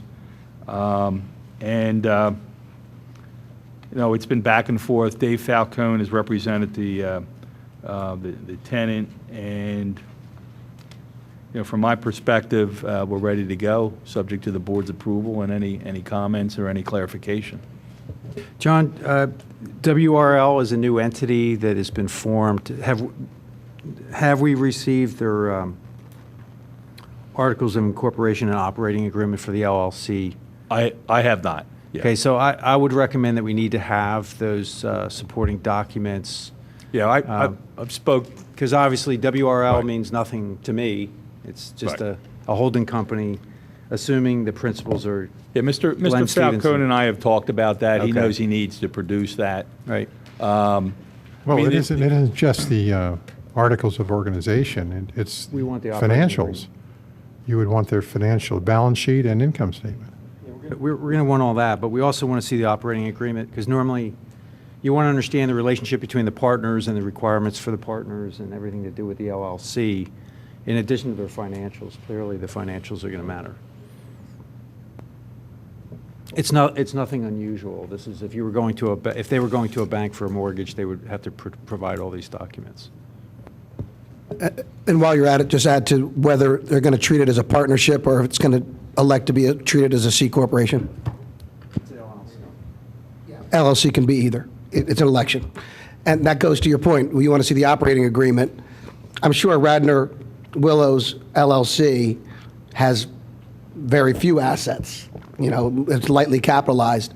So all the due diligence around that entity, I think, is very important, and it would be helpful to have pro formas because they won't have any financial information. They'll need to develop a pro forma, and I'd recommend we ask for that as well. So I guess what John and Jim, you're saying is that we should have a list of due diligence items that we need to see met before we will approve the lease. Is that what you're saying? I would agree with that. Yeah, this is introduction. I mean, there's some time between now and when this will be advertised to follow through with that. I have a couple just clarifications. So the details of what is actually going to be built on that property will be in the construction agreement. Correct. I take it. Right. So normally, in the normal course of business, this board doesn't ever see the construction agreements. We that's sort of. Well. So I just want to make sure that will be in front of us as well. That will come back. Okay. We're going to treat this like a developer to some Okay. extent, but this is your property. Okay. This is not a developer property. Typically, the development agreements you approve, the development subject to all that being done and approved by Bob's office or my office. Okay. But And then in terms of timing, there weren't really any time frames in this lease about, when these things are all going to occur. Is that something that we verbally talked about? I mean, I didn't find any dates in this at all. So, I'm not sure, in terms of the construction agreement? when phase one will occur, when, the construction agreement will be ready, when phase one will be begun, when. My thought is that because until Mr. Stevens and his company gets the plans together, has them approved, that at that point there'll be a more clear timeline in my mind when they're going to do the construction, how it's going to be financed, how it's going to be secured so that it's complete, like any other project. If I putting in the lease at this point, I'm just picking dates out of the air. Right. So I think he needs to go through, he's got some due diligence, and Mr. Falcone can address this if he wants to, but they're going to present plans to us. I don't know how long it's going to take for us to approve those. They probably I know they have to get NPDES permit approval. So you're talking about some outside agencies. So it's not going to happen. That agreement won't come back to this board in 3 months. Right. So So we're not we're- going to see that in 3 months. Can I just ask, so John, we're introducing the lease. We may approve the lease in form, but it still needs to be executed. Would you recommend that we have an addendum to the lease with those specifics once they're known? Or do we approve the lease in its form Right. as a board, and then Which requires, the lease requires the subsequent construction agreement for phase one, and then a second agreement for phase two. And if those agreements, never if happen, they or don't they're not materialize, then- satisfactory, this is not going to go forward. right, the lease doesn't get it ends?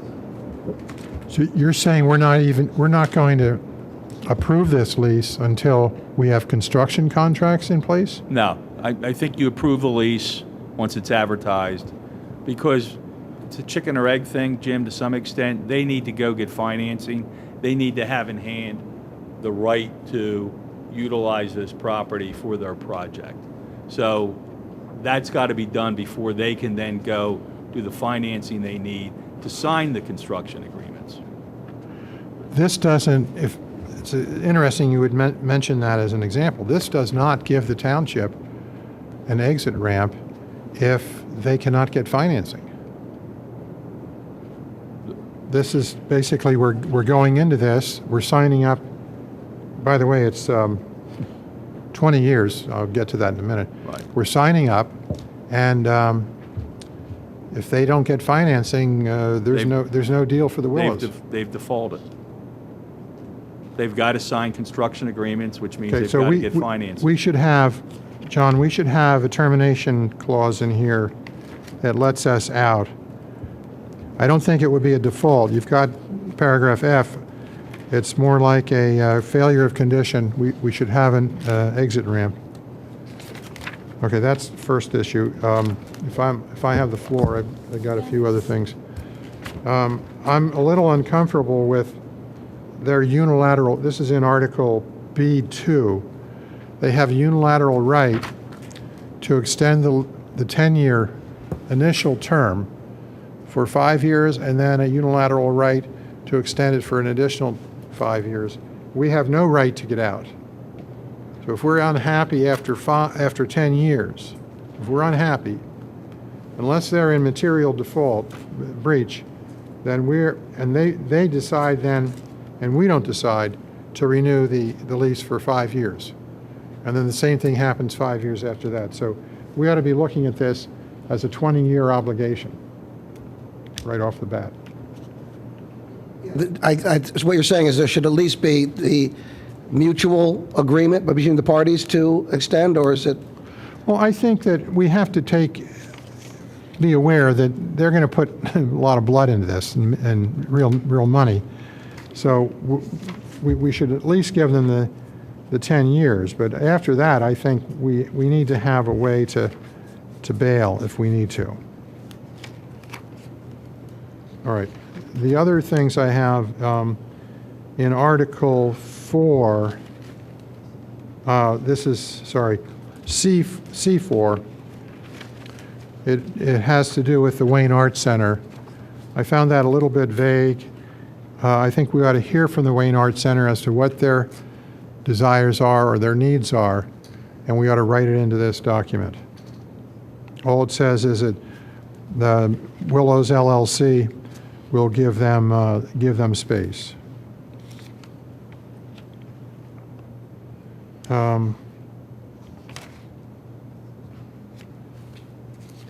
I have some other smaller issues. I don't want to bog the process down here. Well, while you're looking, can I just add on to that last Yeah, part? sure. There was one, when I read that particular provision about Wayne, the Wayne Arts Center, it made me think that I want to make sure that the understanding and that the legal parameters are not that that's the only Wayne nonprofit that will be partnering or possibly partnering.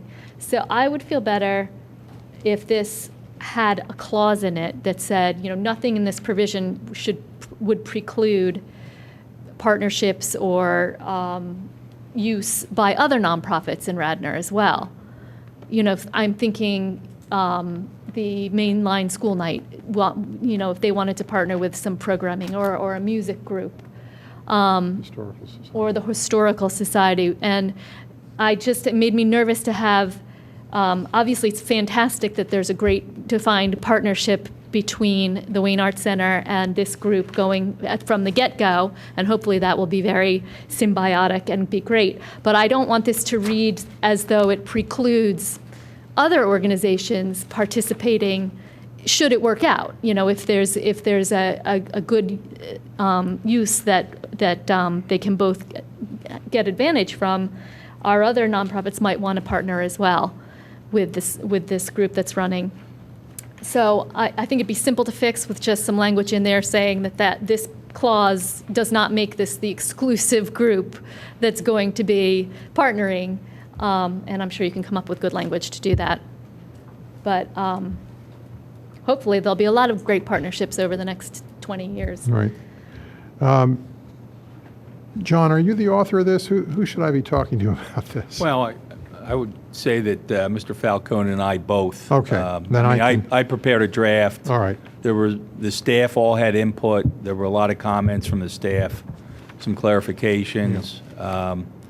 And I would point out that to some extent there's a little bit of a leap of faith here going forward, because some of these things you just are not going to be able to define. Yeah. But I know that. But I do think we need some time in here. We need some a reference to time, as Elaine said. There's nothing in here that says when they have to do anything. There's 2 phases. It doesn't say they start in the end of 2014 or the end of 2016. Okay, then the other several things I had were their architect, this is small, but I think it's important. Article H2, their architect should be a licensed architect in the first sentence, not just an architect. I think that we ought to consider in the audit, we have the right to audit them, but there's no teeth in the clause. If they have overstated or understated their revenue, and our auditors find that, I think we ought to have a provision. I won't call it a penalty clause, but they ought to pay our audit fee if that's the case. I think we ought to have that. And I have a standard audit penalty clause if you want to see it. So that I don't look like I'm totally one-sided. I'm wondering here if whether it makes sense in Article G8 to have them pay for increase in real estate taxes. Why would there ever be any real estate taxes on this property? Because the county may take a view that this is a business running, even though it's on municipal property, they may take the view that that's a taxable event. And certainly, the county would be justified in asserting that the improvements title being held by the WRL could be subject to tax. Yeah, I mean, it's a possibility. Even if a portion of it wouldn't be because it's township property, certainly a portion of it could be. My experience, Delaware County typically doesn't do that, but I know other counties do. I've seen other counties tax houses that municipalities rent out. It becomes a taxable, real estate exempt, tax bill shows up the next year. So it's just to cover that possibility. Have you said who owns the improvements here? I thought it says that we own them. Well, or isn't that addressed? I don't think it's Anybody know? specifically addressed, but That wouldn't be the case either, because they're going to take depreciation, right? Well, this is an important element. That needs to be, my assumption, Jim, was that whatever they built, if they were real property improvements, that title to that real property, the building, the structure, would actually be in WRL. No, I can't see No, that. No. no. It's part of the land. becomes part of the township. It's a fixture. It's my understanding that the main improvements to the building would be township improvements. Certainly any alterations inside, trade fixtures, things of that nature would remain the property of the tenant, just like any other lease agreement would be. So the building itself, that's township property, we're going to renovate it, that'll be a township improvement. Yeah, but what about the expansion? They built 300, that's the structure, and that is going to be... That's township property, and depreciation would therefore not be taken on that by the LLC. It wouldn't be our property, it would be the township's property. Improvements of that nature would have to remain with the landlord. We would only be able to claim our alterations or trade fixtures inside. That's my understanding, John. Yours as well? Got to spell that out. All right. Yeah. Again, to show that I'm not totally anti your client here, in Article 5, H5,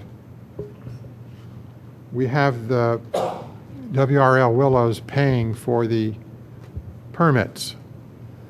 What's our view of that? Do we since we're getting some benefit here, do we want to waive their permit fees, or do we want to insist on them? Just a question.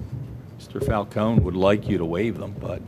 I would suggest that we not waive them. But you're still going to have costs. I mean, you're going to have engineering costs, you're going to have your code people's costs. I mean, that's why it's in there. Okay. Yep. Sorry, Dave. I think that was everything. Okay. Oh, no, it isn't. Sorry. If you look at the clause that restricts the flea markets and other things, it's Article 5, C5. You can't have a flea market or a dog show.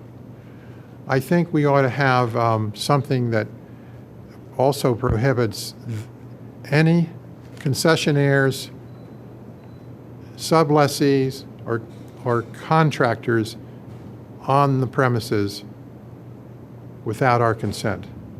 During construction, it's fine, but on a permanent, when it goes into permanent use, none of those things, concessionaires, sublessees, and contracts, we have to approve them.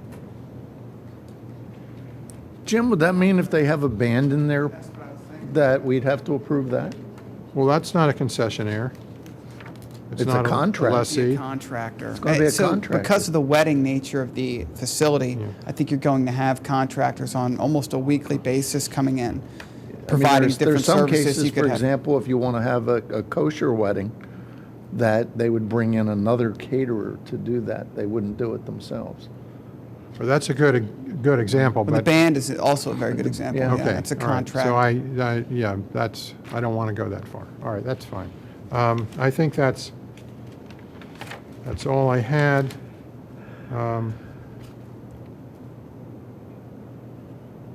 I talked about the 20 years. Yeah, that's everything. Sorry. Is there to anybody take else so who has long. any comments I have or? a couple minor ones.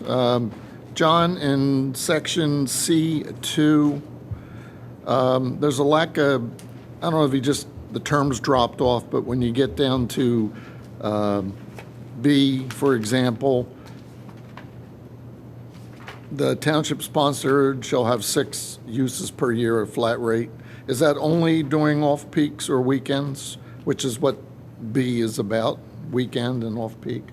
Yeah, that's under that weekend off-peak uses, January So that to covers March. it. And then under peak season, township have 4 weekend events. Is that at no charge? That should say that then. Yeah. And then, for want of a better place to put it, under C9, it may fit there, or maybe we need a separate enumeration.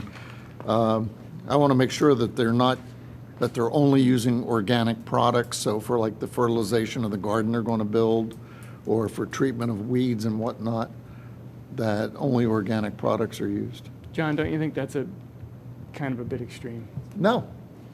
For example, that garden they want to put in, Before that goes in, take a vote on that one if you don't mind. Let's make sure that's the it's consensus of the consistent board. with our current township practices. That's- And if they put a garden adjacent to the garden we have, which is an organic pesticide-free garden, overspray and runoff from their garden is an issue. Right, but we don't know that they're going to overspray, and we don't know that they're going to.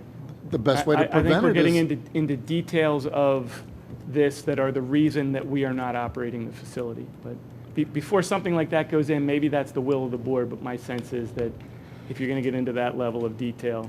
well, I you should think get it's a an important consensus. detail given our dedication to Can that I- program over the years. Can I suggest we leave that kind of detail to the construction agreement? Is construction going to cover operation in the future? Sure. Or only construction? Yeah, whatever they're going to build out there, the gardens, the walkways, I mean, we can spell out. Yeah, there's a maintenance, there's a Okay. bill. All right. I mean, I can address it I in mean, there. it should be consistent with our program we're using in the township. If we are, I know Glenn's here and Dave, I mean, we just ask them, and if they are in agreement, then we could just do it. You guys have any objection to that? All right. And then the last item, John and I, early access. I don't see anything about who's going to pay utility costs during the early access period. Okay, any other comments from commissioners? Yes, I have some. So 2 technical items. My sense is that we have to put some method of controlling the number of groups that would want to do this. So to your point of identifying it or elaborating better, I recognize we should do that, but there should be some control on the other end. Could there be a scenario where 15 different groups want to use it for the limited number of nights that we get it for the township, and we don't have any mechanism of deciding what groups can or can't? So my sense is that this agreement should address that, or I don't know if it's this agreement, but we would have to address that at some point. That's our internal problem. That's Okay. not the contractor's. All right, fair enough. And then second, John, what's the, is there a restoration clause in this? Meaning if the deal goes sour, are they required to restore? Well, again, that's a part of the construction agreement, which will spell out the phases, the stages of the work, what they're going, pardon me? Right. What they're going to do first, the financial security, Yeah. which will cover restoration of the ground. So, but what I mean is 25 years from now, we decide that we want to end this relationship and they leave and we're stuck with the demolition of a building. So in the Agnes Irwin project, we had a clause that when this ends, they restore it to its previous condition. And so this is a park. At the end of it not being a park, it should be a park again, at no cost to the taxpayers. Which means what? You want the building demoed at the end of the lease? Yes, the Yeah. building demo and the land restored. Restoring the property to its original condition prior to entering into the lease. I don't think we would want to do that, because I think the building's in bad shape, so I don't think we'd want them to I think what take the building downward. the boilerplate language is missing, but basically, the tenant shall leave the property in good condition upon their exit, so. Right, but what they're going to leave us with is an old building that they've decided they don't want anymore, and we're going to be stuck with the cost of demoing it. But But that's what they're Don, getting. I mean, They're Don, getting an old building that we don't You know, want when you anymore. rent a property to a tenant, you cannot expect that tenant to be responsible for what you are responsible for as the landlord. So, I mean, I know where you're going, We but can require them to demo the building. No, they- it's and they very will not- common in commercial and leases no- to restore the site. And to we the, did it with Agnes Irwin. Why would we not do it with this Well, I building? don't think the majority of this board would want to see that building demo. This whole exercise is to find a way to keep it up. But very well, then demo the fabric structure and not the Right. not And the that Willows can be- building. this is not difficult. That's the intent of my restoration point. Restoring it so that when they leave, it's a building and not a building and the fabric structure that is at the end of its useful life. And again, that's what we did at Agnes Irwin. It made So- sense to me at John, would we put that in the construction agreement? Yeah, I think we need to see what they're going to build, when they're going to build it, and how they're going to phase it in, and we can deal with, I mean, the fabric structure is going to be an attachment to the main part of the building. It's going to be integrated in there. But I don't think you can assume that this is going to be a worn-out, old, run-down building in 25 years, and therefore we should make sure we have money to demo it. They're required under this lease to maintain this and repair it. We're going to be in there. If they don't maintain it and repair it, I don't think Mr. Stevens' business is going to be very successful. So we're going to be in there. We're going to make sure that they maintain, repair, replace. The roof's got to be replaced. They're going to be responsible for everything on this building. So in 25 years, you shouldn't have a building that you would even want to demo, in my opinion. No, that wasn't the point. The point was, I think, they're going to add on to this building, right? They're going to maintain the existing building. When they leave, they should pull out the part that they put on and then restore the that should building be at to where it our was. option. That should be at our Yes, option. but right now, it's not at our option. Right now, But if we want the park back, we have to pay the cost of the restoration. So that can be put into the construction agreement? Typically, you would put that in the base lease. So then just put the boilerplate in But that's missing. Part of a normal lease would say at the time the improvement was approved by the landlord, they would advise the tenant whether or not it would need to be removed at the expiration of the lease, because it would dictate whether or not that tenant would make the improvement at all, because there's some cost associated with making the improvement, bettering the landlord's property, and then having to undo that. And normally in a commercial lease or an office lease, that improvement is removed by the tenant because the landlord then wants a shell space that they can go and lease to a new tenant that may want a totally different use. So I think we're in a unique situation here, and I think if that's what the township wants, we need to know that now, because I think it changes the flavor of this deal. We're going to improve this building with the idea that we're giving the township something with these improvements and that the township wants these improvements. Our hope is to operate a business there for a long time, not just this base 25 years or 20 years, but to continue this lease and to have a successful business and partnership with this township. If that's not the ultimate goal, then I think we're at a different spot than my tenant is aware of. Okay, and then I have some, I still have reservations. Where does the board stand on that? I mean, I don't think they should have to remove it. No. Where I stand on is this agreement is very specific. What's missing is the boilerplate language that you would typically find that actually says that upon the vacation of the premises, the tenant shall leave the premises in good working condition, good working order. And since we, as a landlord, we have the ability to inspect this property year over year, and if it's going into decay, we have the right to do something with that. So we want to make sure John, I'm just going to ask you, make sure you get the boilerplate in that's to me is missing. But do you agree that they don't have to remove it? No, I think that's, look, I run commercial and I own commercial. You could never get a tenant to agree to that. That's ridiculous. That's just. So does the majority of the board agree that we're not going to request them to remove the building? Yeah, I agree with that. All right, It's almost a doomsday idea that you've got, Donna. You're assuming that after 10 years, this is going to be a flop. I don't think it's Flop a on the doomsday. ground. No, it's you're putting very The reasonable. board's decided we're not going to do that, so they're entitled to their opinion. Let's move on. Okay, so I still have I'm undecided on this. I believe it's better than the previous alternative, so I'm glad we have chosen this particular vendor. If you're willing to accept the amount of commercial activity that is going to happen at the park, then this is good for the township. I'm still troubled by the fact that I think we're losing a park. Right now, the Willows is a tranquil oasis. It's all we have for that level of tranquility, and we're going to put 100 cars a week, 100 cars a night, plus or minus 3 nights a week, plus or minus 48 weeks a year. So this is coming at a cost. This isn't just nothing. This is coming at, in my opinion, at the cost of the tranquil nature of the park.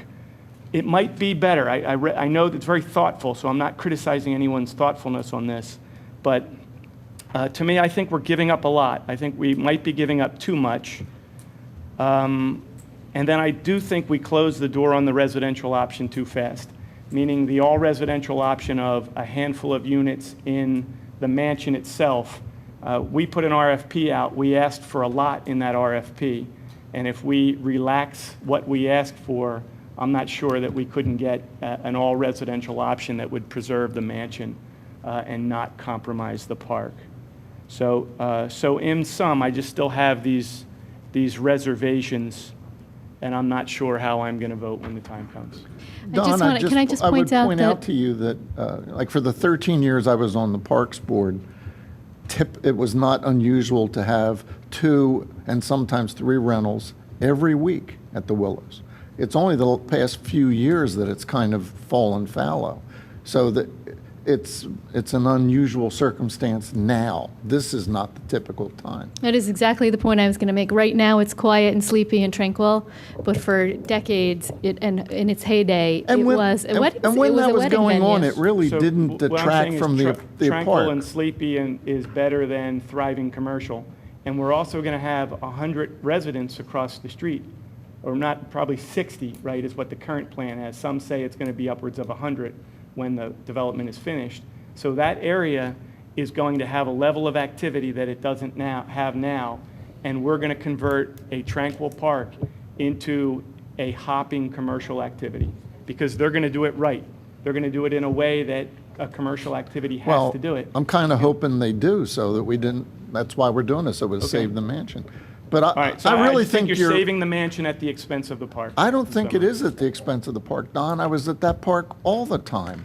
And, you know, every now and then things would get out of hand with the music, and you had to go up and tell them to tone it down, which was more of a problem for the people that live in Round Hill than the park itself.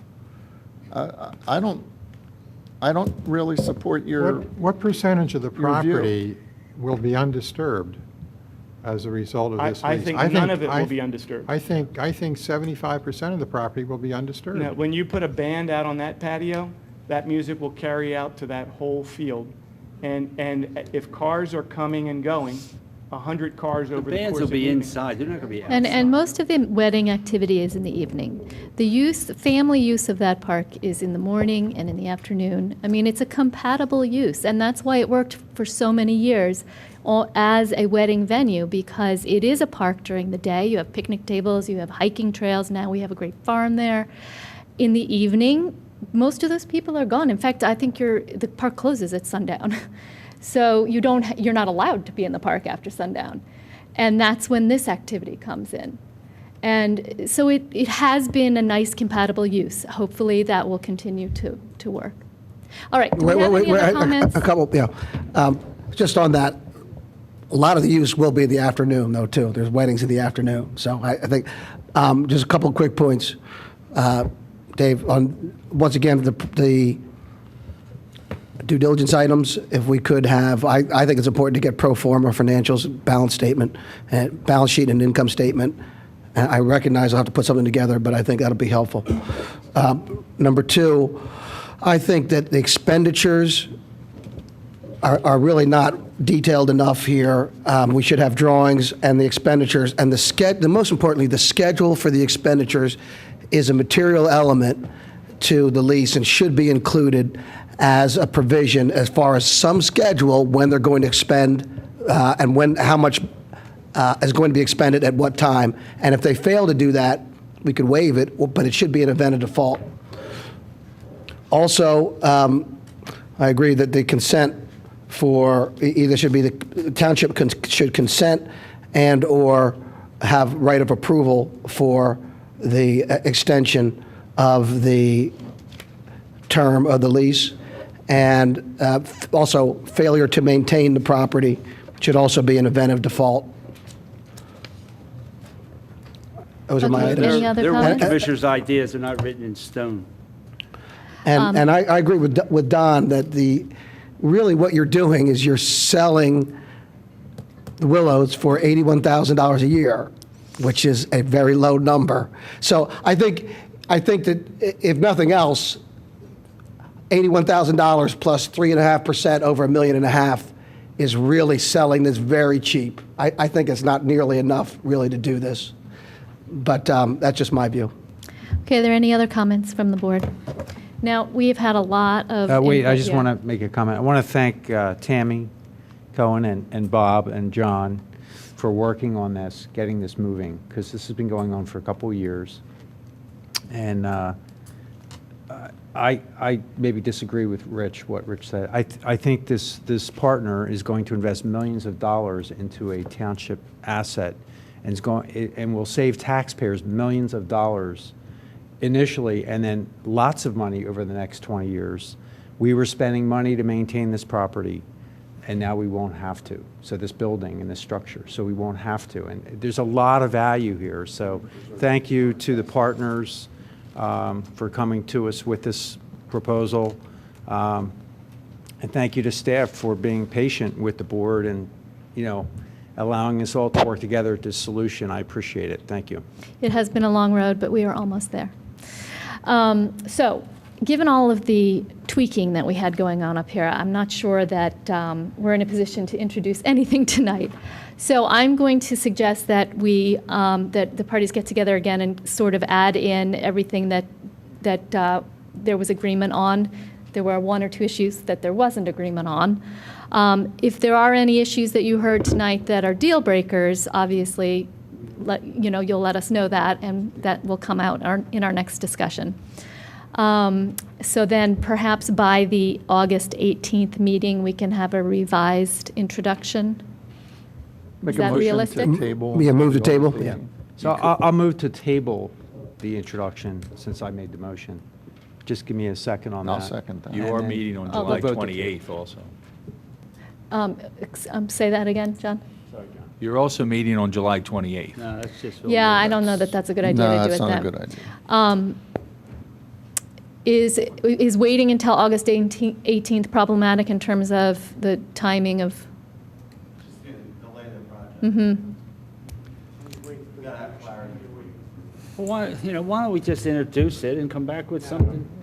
You know, why There's not? We so don't many have to pass changes. it. We Here's- don't have I to mean- Well, pass it. no, because it's an ordinance, if you have to introduce Yes. the form, And you're going to change it In its anyway. final form. So even if you So- introduce it so tonight. I would suggest You have that. to, if you change that- it, you gotta. John, I would say. This isn't like the There- planning There's, commission, right? well, there's a lot of revisions here. Okay. Some of, I think I have them all, but I think it would be better, I'll talk to Mr. Falcone, we'll make the changes, we'll get it to the board, and if the board, before it gets put on the agenda, be better to have your comments way in advance of that meeting instead of at the meeting, and we can do it that way. But you're looking at introducing it then August 18th, which means you won't adopt it till September. I mean, we can do that, but I have a feeling it's going to be an extended discussion again. And, I mean, we could limit discussion to a half an hour and see how that goes. I'd like to All right. see. Okay, that's fine. I mean, if Well, you hold on. feel like we can get a new version by the 28th, which is 2 weeks from now. We need our solicitor to send the draft to us. We need to indicate to him if we're satisfied with that draft, and then we should either, beginning of the meeting, or we hold a special 15-minute meeting to do it. What time's that meeting start? I'd be willing on the 28th? 6:30. I would just recommend we go to the August meeting. This way we can get, All right. we can work this out, get drafts to the board, you let's can get the look at drafts it. Yeah. We can get on Sooner the rather than 18th. later. Right, Yeah. to be fair, we didn't receive this lease until last Friday. So a lot of this wordsmithing is because it was last minute. Yeah, it was, the last revisions that I Right. think Dave and I did were July 3rd. So it's, you'll get this back in the next week. Any Okay. any other comments on it at that point?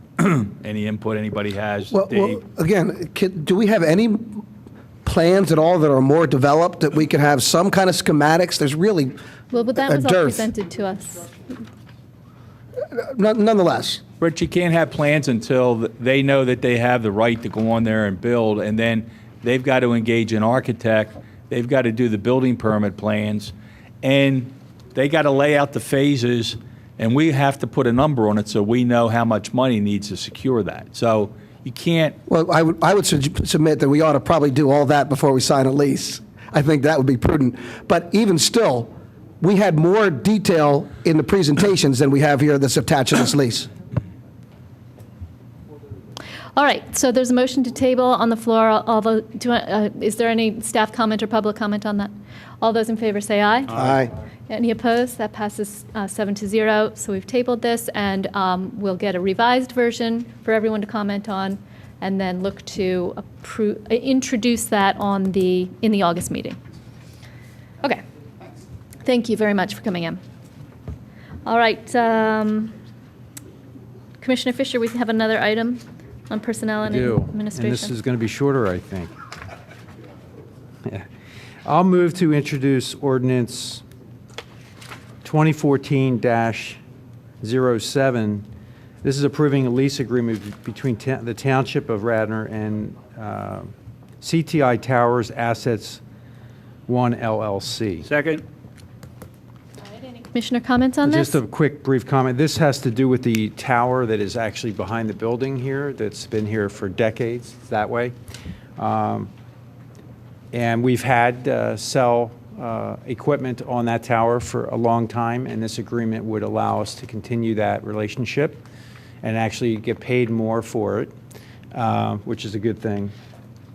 I'm sure we'll have some comments about the wording of the lease. Bob, did you have any comments you wanted to make at this point? Thank you. So, Any commissioner comment or questions? Well, I wonder whether we know what we're getting here. I did speak with the solicitor before the meeting, so I'm going to repeat some of the things I said. But we're getting into a 29-year commitment here. We have a 10-year lease, and then there is a unilateral option in the hands of the lessee to extend that for 10 years, and then there's another unilateral option in the hands of the lessee to extend it for another 9 years. So that's 29 years in an arrangement that might be a wonderful arrangement when it starts, but how do we know what's going to happen in the course of all that time? So I'm just asking whether we want to put in here the right to walk away after a fixed number of years rather than being stuck for 29 years. Quick question for John Rice. What was the term of the prior lease that essentially expired and we've been? Well, the prior lease is started in 1980. 1980. So it's been there for 34 years. And the initial rent, the first go-around, the first 5 or 6 years was $1,800 per year. That was amended to $3,600 per year in 1986. So that's been the rent since 1986. That initial lease was with Store Communication, for anybody that, you know, got their cable TV back in 1980 from Store, which then, you know, morphed into Comcast.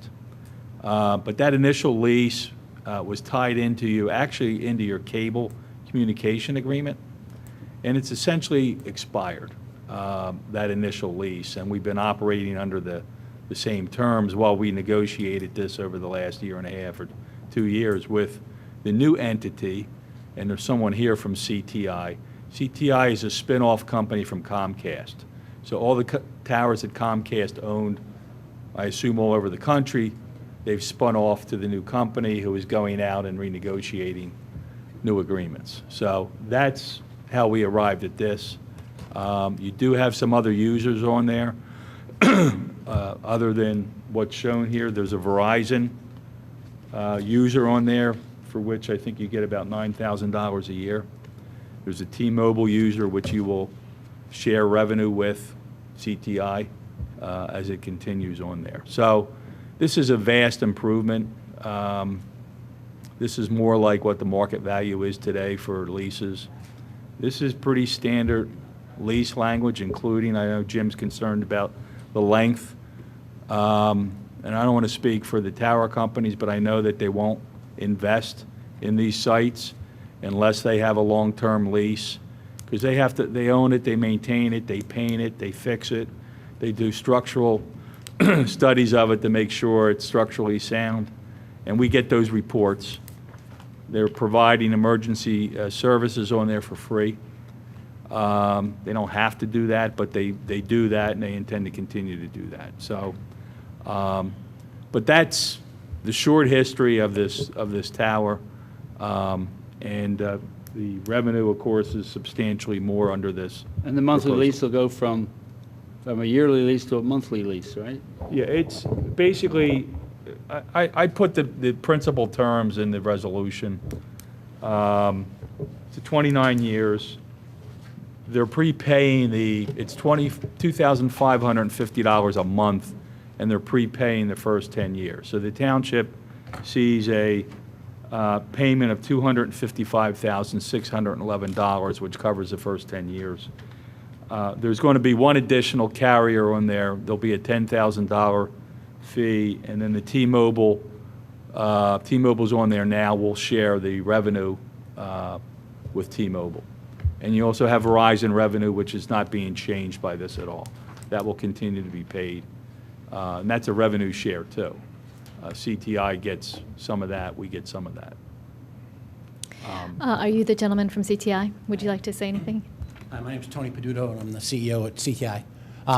Just, Mr. Higgins, to answer your question about 29-year lease, you have to remember when these carriers are investing $500,000 per site, they're looking to make sure that this investment is going to be there for a while. They're designing their networks long-term. If you go back to the wired telephone networks that were around for hundreds of years, these guys are doing the same thing on the wireless network, so they don't want to be in a situation where 10 years out, the town says, okay, we're not going to go forward and take the tower down, and they have to redesign their network. So that's why we look for a long-term lease. In fact, we were hoping to get even longer terms, and Mr. Rice said that that would create problems going into an easement, so that's why it was capped at 29 years. Am I correct? We're talking about a tower here. That's correct. And this serves not the entire township. It doesn't reach every home in the township, is that right? That is correct. And are there dead spots throughout the township? Are you familiar with? There are dead spots, even here. Tonight I was on the phone with AT&T because AT&T is not on that tower right now. And I could make phone calls, but I couldn't get any data. So I was trying to download my email, trying to get on the internet, couldn't do it. And I had called AT&T because the more complaints they hear, the faster they'll deploy on the tower, okay?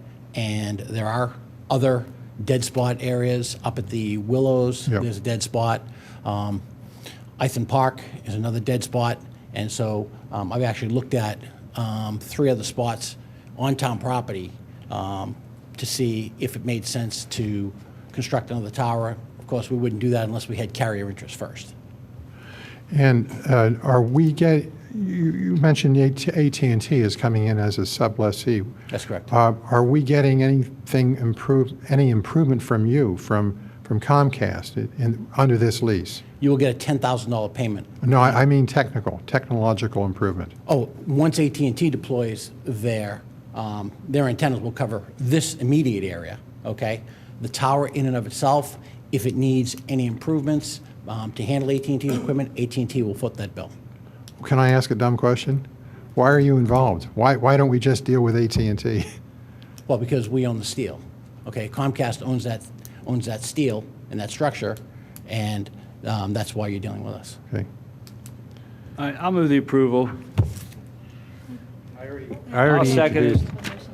There's All right, already seconded, let's so. go. So my only comment is that, thanking staff again, this has been on my plate for the last 7 years. This tower back here has been, at one point, we didn't even know who owned it or where the money was, and there were a lot of questions. So I'm so glad that we're moving in the right direction, and we want to have a partner who will co-locate equipment, so the constituents, so the residents of the town have choice. You don't want the cell phone company owning the tower, because then they don't necessarily have to let the other competing cell phone companies come in. But so this is a good opportunity. The fact that AT&T can locate equipment on that is good for them, and it's good for the consumer. So it gives consumer choice, and I think it's an improvement. The other big piece I want to mention is that we don't have staff to maintain that tower, and we locate the Delcom communication equipment on that tower. And without that, our police department would not be able to communicate with Delcom. And right, so Chief's nodding his head. This is a big issue, because if we had to hire a staff member that's tower certified, this is an $80,000 a year expense to have a staff member, or we maybe have to spend $50,000 on a contract to maintain the tower. So I think this is it's just a good arrangement. I think it's a good, fair arrangement. We get our money, getting a large amount of money up front, and that's helpful. Well, the maintenance requirement is in the underlying lease, not in this Second Amendment. I agree, yeah. Okay, is there any other comments? Yeah, I have a different concern than Jim expressed. Are we adequately protected, time 20 years, whatever, if there's a big change in technology and that tower is no longer necessary? Are we going to be stuck with a tower sitting out there? Not likely. The fact of the matter is that all of these networks are being designed terrestrial-based, so there's never enough towers. Again, we talked about the dead spots that we mentioned. So companies have tried satellite technology. Craig McCaw's company, Iridium, tried it. Yep. And they went under. I mean, quite candidly, the biggest issue with any satellite technology is the battery life, okay? So while the battery's pulsing for satellite phones, if you've seen them, the phones are about yay big. Let's go back to the old days of cellular because of the batteries, okay? So they've gone terrestrial-based. They're trying to bring them down off the mountaintops into the neighborhoods where they can, so that they can catch the traffic as well as the residents. This is a beautiful community, and as people come in here, we've seen studies that the biggest issue that the Generation Xers and Yers are looking for is wireless communication right up front, because 40% of the households, as it came out last week, do not have a wired phone anymore. Right. Thank you. Maybe, Any other Madam- questions or comments? Madam President, just one, I think this goes to John's comment too. If there is a change in this tower here, this lease is for this tower agreement, so if there is a change in technology, that's going to have to come back through this board again for your approval. Well, hopefully not this board. Right, definitely not this board. All right, anything else from the board? Anything from staff? Well, yeah, just one question. I still am kind of perplexed on how we can have a 29-year lease agreement. Is there any... John, you're saying that in your legal opinion, there's no impediment to this board signing a 29 or 30-year lease for this particular piece of Correct. property? Right. I mean, if it's over 3 years, you have to approve it by ordinance, but up to 29 years, there's no impediment. It's a Well, lease. in the underlying agreement, we have a clause allowing us to terminate for default. That's a standard. And that's sufficient for if That's a there's a standard default? clause. So if they aren't living up to the agreement, then we get out. In general, the concept, though, is future, we shouldn't be able to bind future boards. So in Pennsylvania, we have that general concept. For certain things. For certain contracts. I mean, otherwise, you couldn't take out a mortgage for 30 years on a building. Well, I mean, it doesn't apply to... it doesn't apply to bonds, right? It applies to Right, certain... it's 9 o'clock, Yeah, that's and fine. we need to keep moving along here. Is there any other comment from staff or from the public or from the board? I'm going to go ahead and call the vote. It's been introduced, it's been moved and seconded. All those in favor say aye. Aye. Any opposed?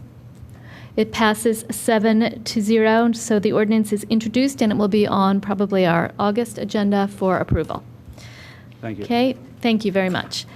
Next, we move to community development. Commissioner Curley, would you like to introduce the first Sure, I item? understand. We're going to have a presentation from 2 different planning groups. Is that That's accurate? correct. That's correct. And the first firm that would be up would be Simone Collins.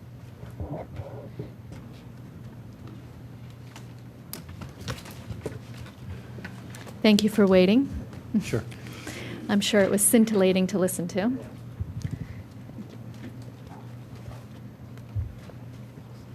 It doesn't look the same. Maybe between. We'll do between.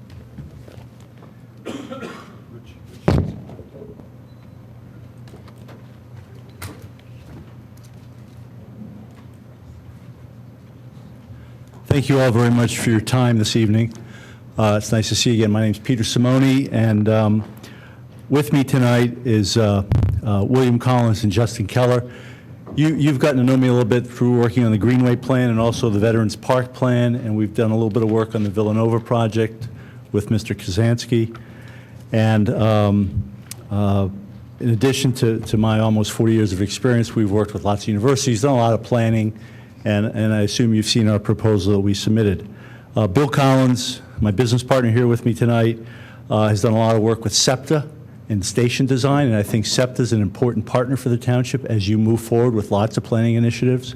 So he'll tell us about that. He's also had a lot of success writing grants and designing civic infrastructure.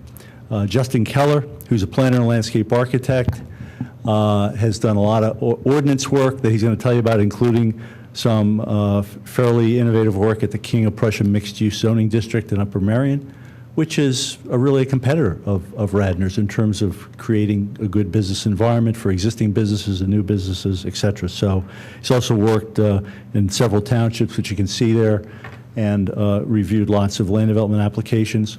Also, Jared Lohman, he's not here tonight, but you staff and the committee has worked with him on the Greenway Plan, as they have with Jeff Creary, who's also a landscape architect, a graphic specialist. He's also a resident of Radnor for the last 15 years.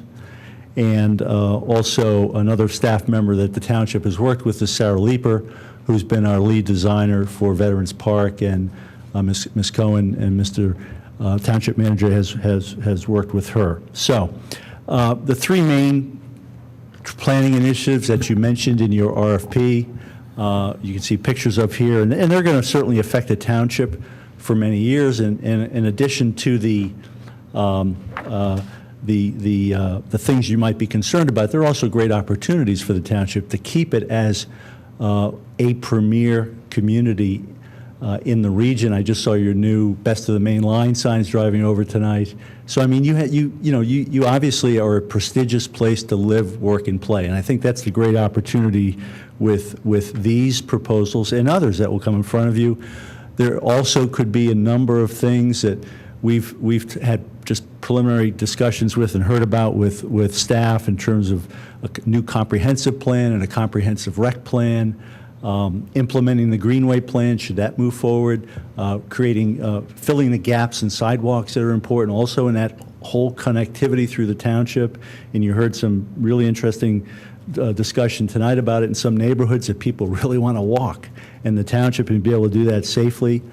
Encouraging greater use of mass transit, we're going to focus on that a little bit, which is a great opportunity you have here.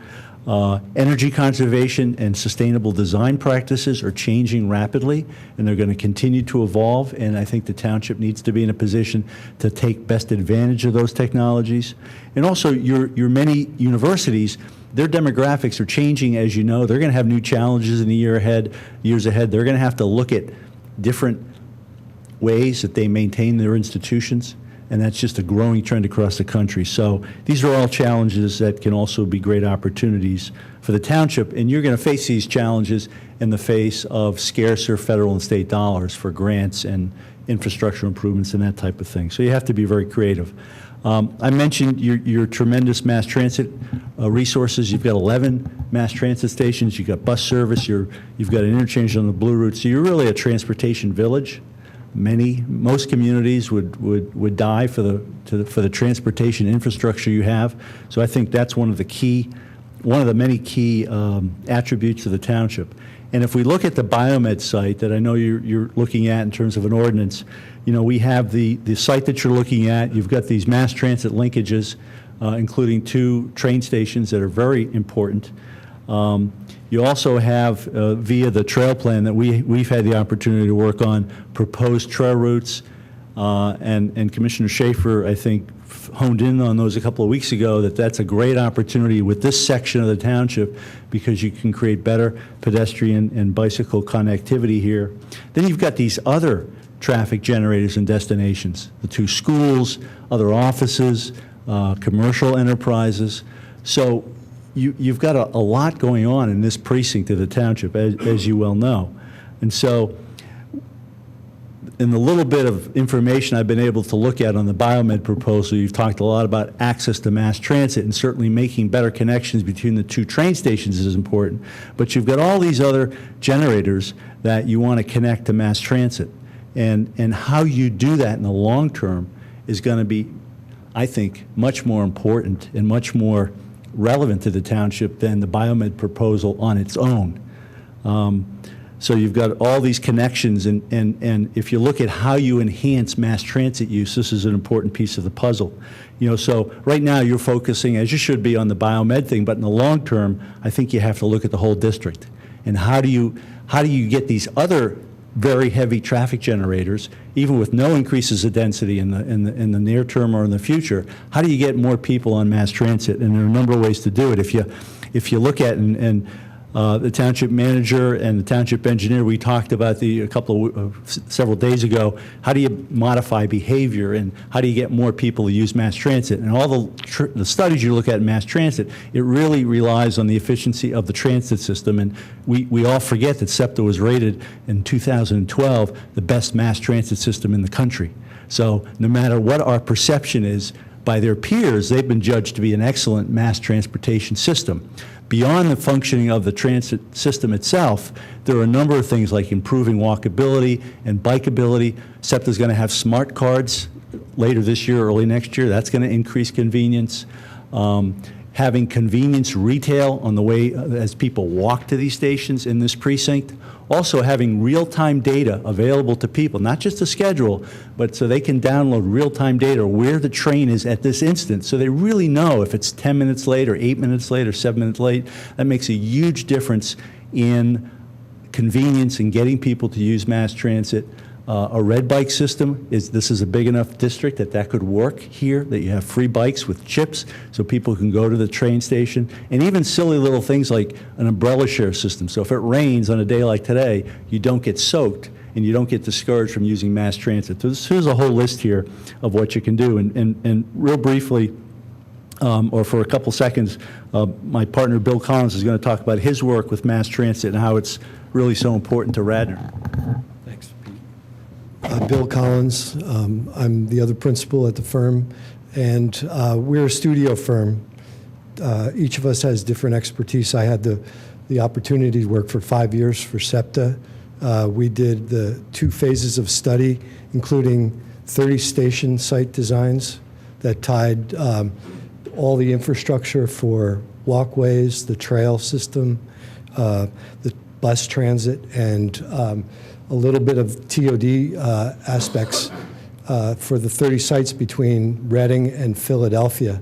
We even did a couple renderings that show possibilities for station adaptations.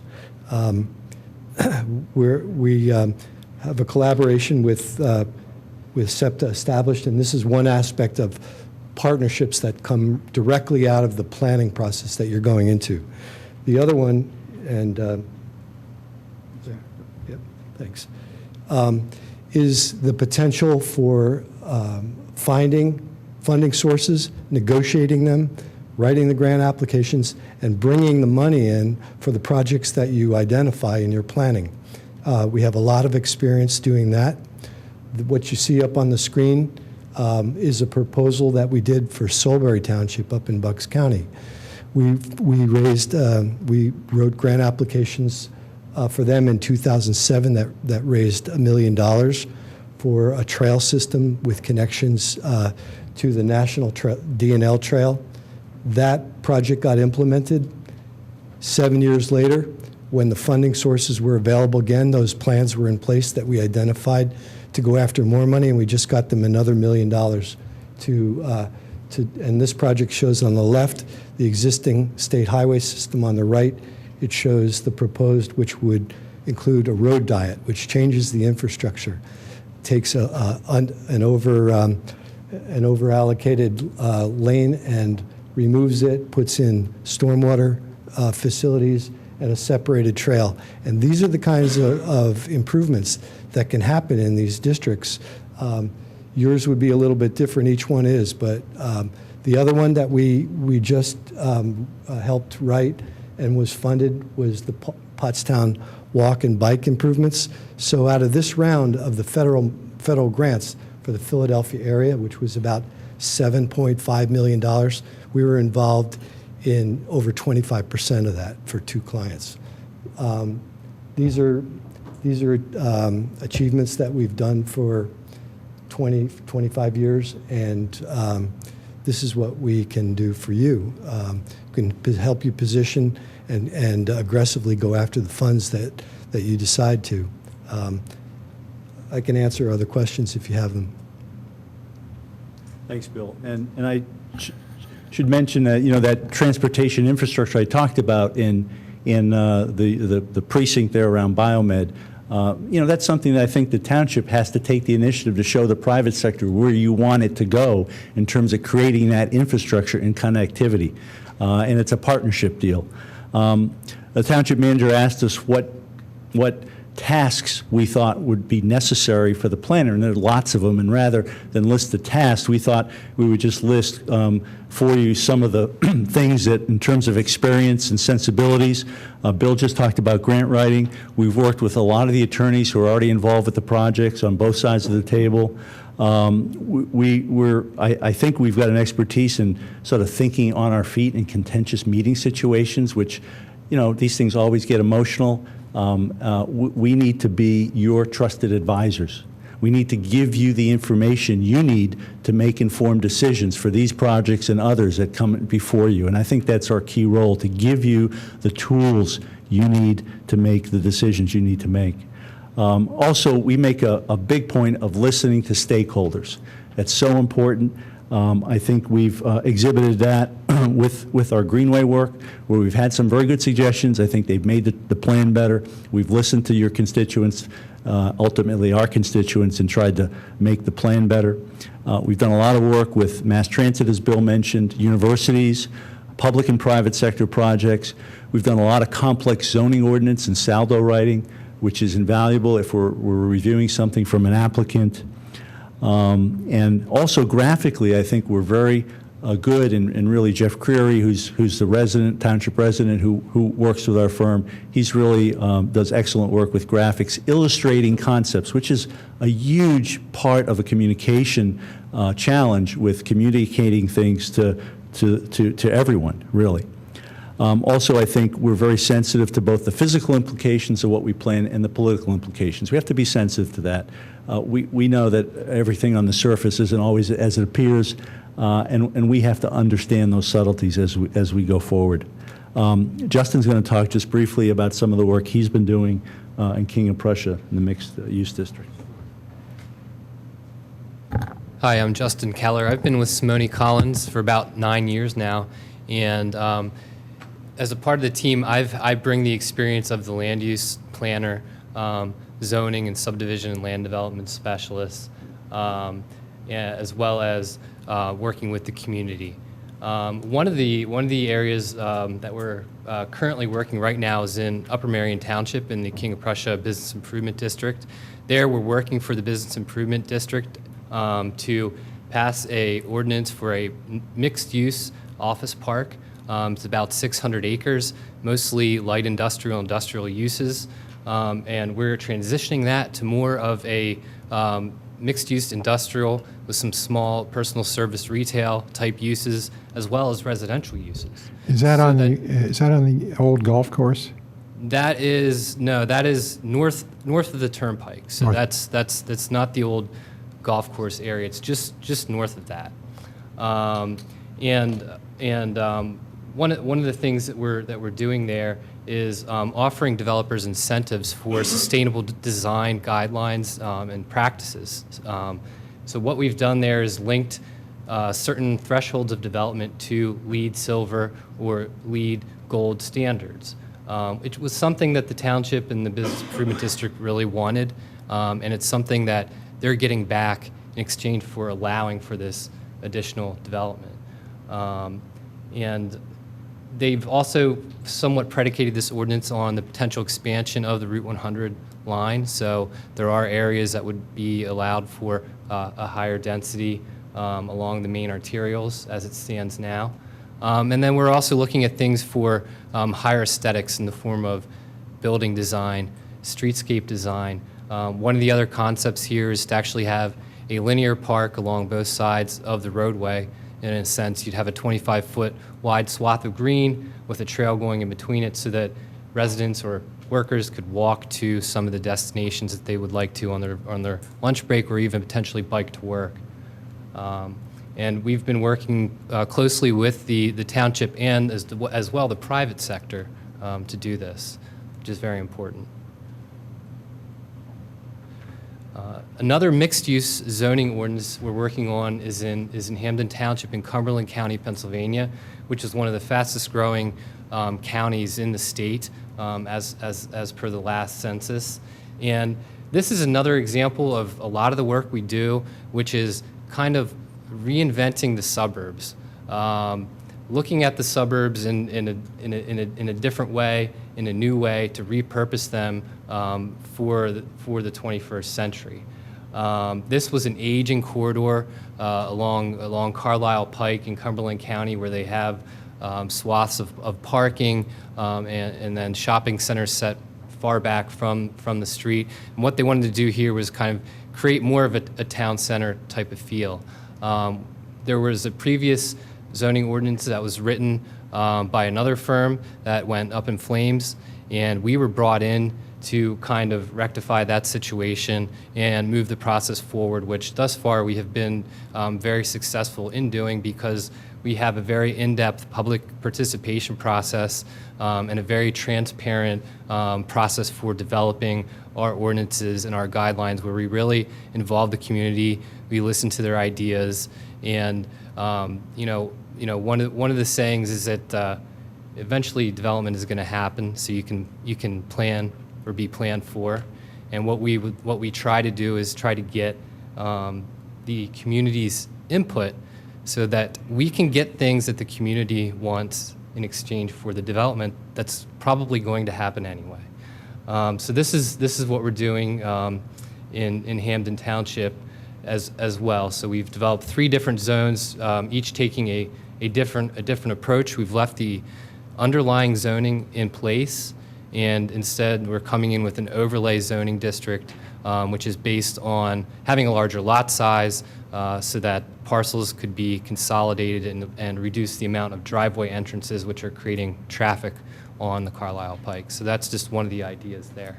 Thank you. Great, thanks, Justin. So wrapping up, I hope through this brief presentation and our proposal, we've given you some reasons to consider retaining us. First and foremost, planning is a primary service of the firm. We don't do lots of other things that bigger firms do, and I think that's an advantage here. We have really diverse planning experiences, I hope you've seen in our proposal. We're minutes away. We're located in Norristown. We're a medium-sized firm, so this would be an important project for us. It's not going to, I mean, you're going to see mostly me, and probably Justin will be the second most person you see. So we're going to give it our full attention. Our skill set, I think, covers all the target areas that you've identified. We're going to commit to the time constraints. I think among the planners you're considering, just maybe based on age, I've got more experience than I think many other firms, and again, a lot of diverse experience. I hope we've proven ourselves with you, that we can work with you, that we listen, that we are sensitive to constituent issues, and I hope we've done that through the Greenway project and the Vet Park project, which again, we're very excited to be involved with.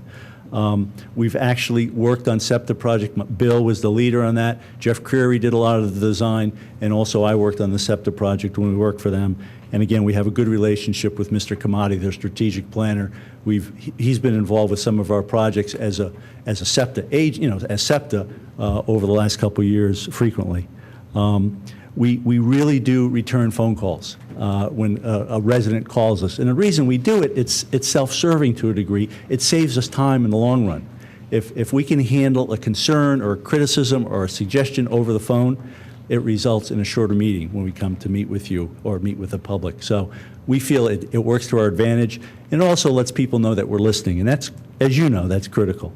So, and lastly, I think our really diverse experience is going to allow us to bring you new ideas. And I think the biomed area is one in point. I mean, I'm sure you've talked about this, but I think one of the things, and I've seen comments from different members of the board, maybe it deserves a step back and look at a bigger picture here, how you connect what's there now better to the train stations, how you get more people who are there now to use SEPTA, because it's a great resource. So thank you for considering us. If you have any questions, we can try to answer them, and appreciate this opportunity.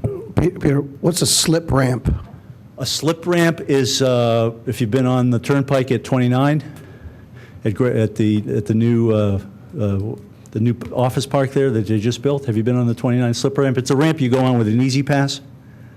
So they're considering, there's actually, I know in Montgomery County, they're considering at least 5 or 6 new slip ramps off of the Turnpike. So that's what it is. It's not a manned interchange. You have to have easy pass. Virginia Drive's another one in Fort Washington. I was really interested in your slide about behavior modification, because a lot of what we've been talking about, all the issues, every new project that comes up, it all comes down to traffic. Right. And a lot of them do have the propensity to be mass transit projects. So my question to you is, these are really great ideas, great thought put into this. Can you give some examples, or do you have experience with these things working in projects? Well, sure. I mean, and I'm trying to think of some off the top of my head, but just having convenience retail so people can actually get a cup of coffee or buy a newspaper or drop their dry cleaning off as they go back and forth between transit is huge, and I'm sure you can see examples of that. We've talked with various communities about having, and this happens, I know, in places like, I believe, Portland, Seattle, They have real-time schedules that are available to people all the time. They have real-time schedules for buses, so you can pick up your smartphone and you can see exactly where the bus is. So you're not waiting for 20 minutes on a rainy day. You can get there when the bus actually gets there. So this is not new stuff. I can't tell you exactly where this is used. I mean, I wish I could tell you I invented all these ideas, but they're not. I looked on the internet and we looked at some of the publications we have, and we just gave you a sampling of some of the things you can do. Okay, thank you. Sure. Anybody else? Questions? Okay, thank you. Thanks for your time. We really appreciate you waiting through that No first problem. part of the meeting and for your presentation. Thank It's you. great. I'm going to a 2-minute break while there's a changeover of groups, and we'll be back here in 2 minutes.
Okay, I'm going to call everyone back so we can get started again.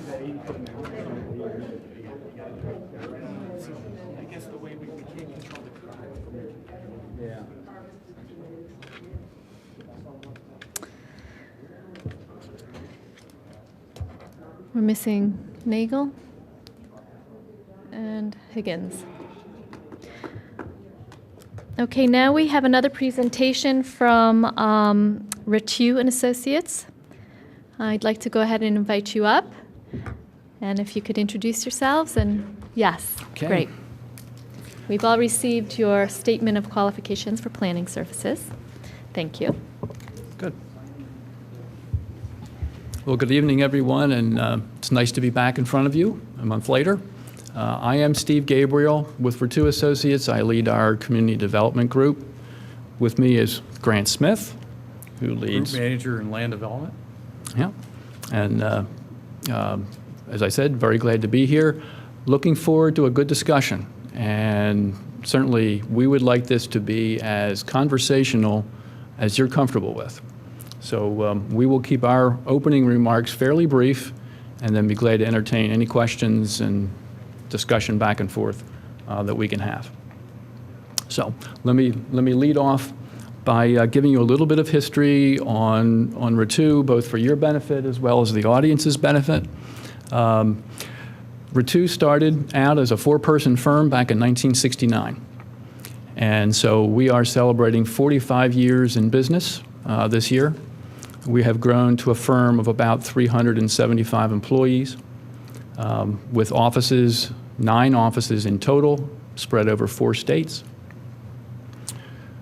We are a full-service engineering and planning firm. So on the planning side, we provide transportation planning, analysis and design, site planning, analysis and design, zoning and subdivision ordinance preparation, GIS services to support everything we do, trails, open space and recreation planning, infrastructure planning, and we also do stream and natural habitats restoration, all in the planning side. Engineering-wise, typical kinds of engineering services, stormwater, structural engineering, survey work, wastewater and water treatment design, and construction. And we will really be able, in most cases, to start with design, start with master planning, and run all the way through implementation, construction observation, whether it's a planning project or an engineering project. So that gives you just a little bit of the background on Ritu and the services that we do provide. What I want to do is just give you a few points from the planning perspective side on our project approach, turn it over to Grant then to give you a little bit on the land development side. Because what we see going on here is in providing you planning services and the kinds of needs, projects that are facing you and the needs that you've expressed, a combination of our 2 groups, our service groups, is really the best set of services that we can provide and we think really fits your needs. Because in community development, we work with municipalities. We're providing the community planning services that municipalities need and want. Grant, on the other hand, is working with private developers and in the private sector planning arena, planning and design, and can add the market reality checks and ground truthing for the municipal planning that we do. And we think that combination really will be of value to Radnor Township. Now, as we go forward, what we'll be looking to do is providing you with that wide range of services. We work as the community development group. We work in municipalities, whether it's cities, small boroughs, townships, first and second class. We're providing those kinds of services to them.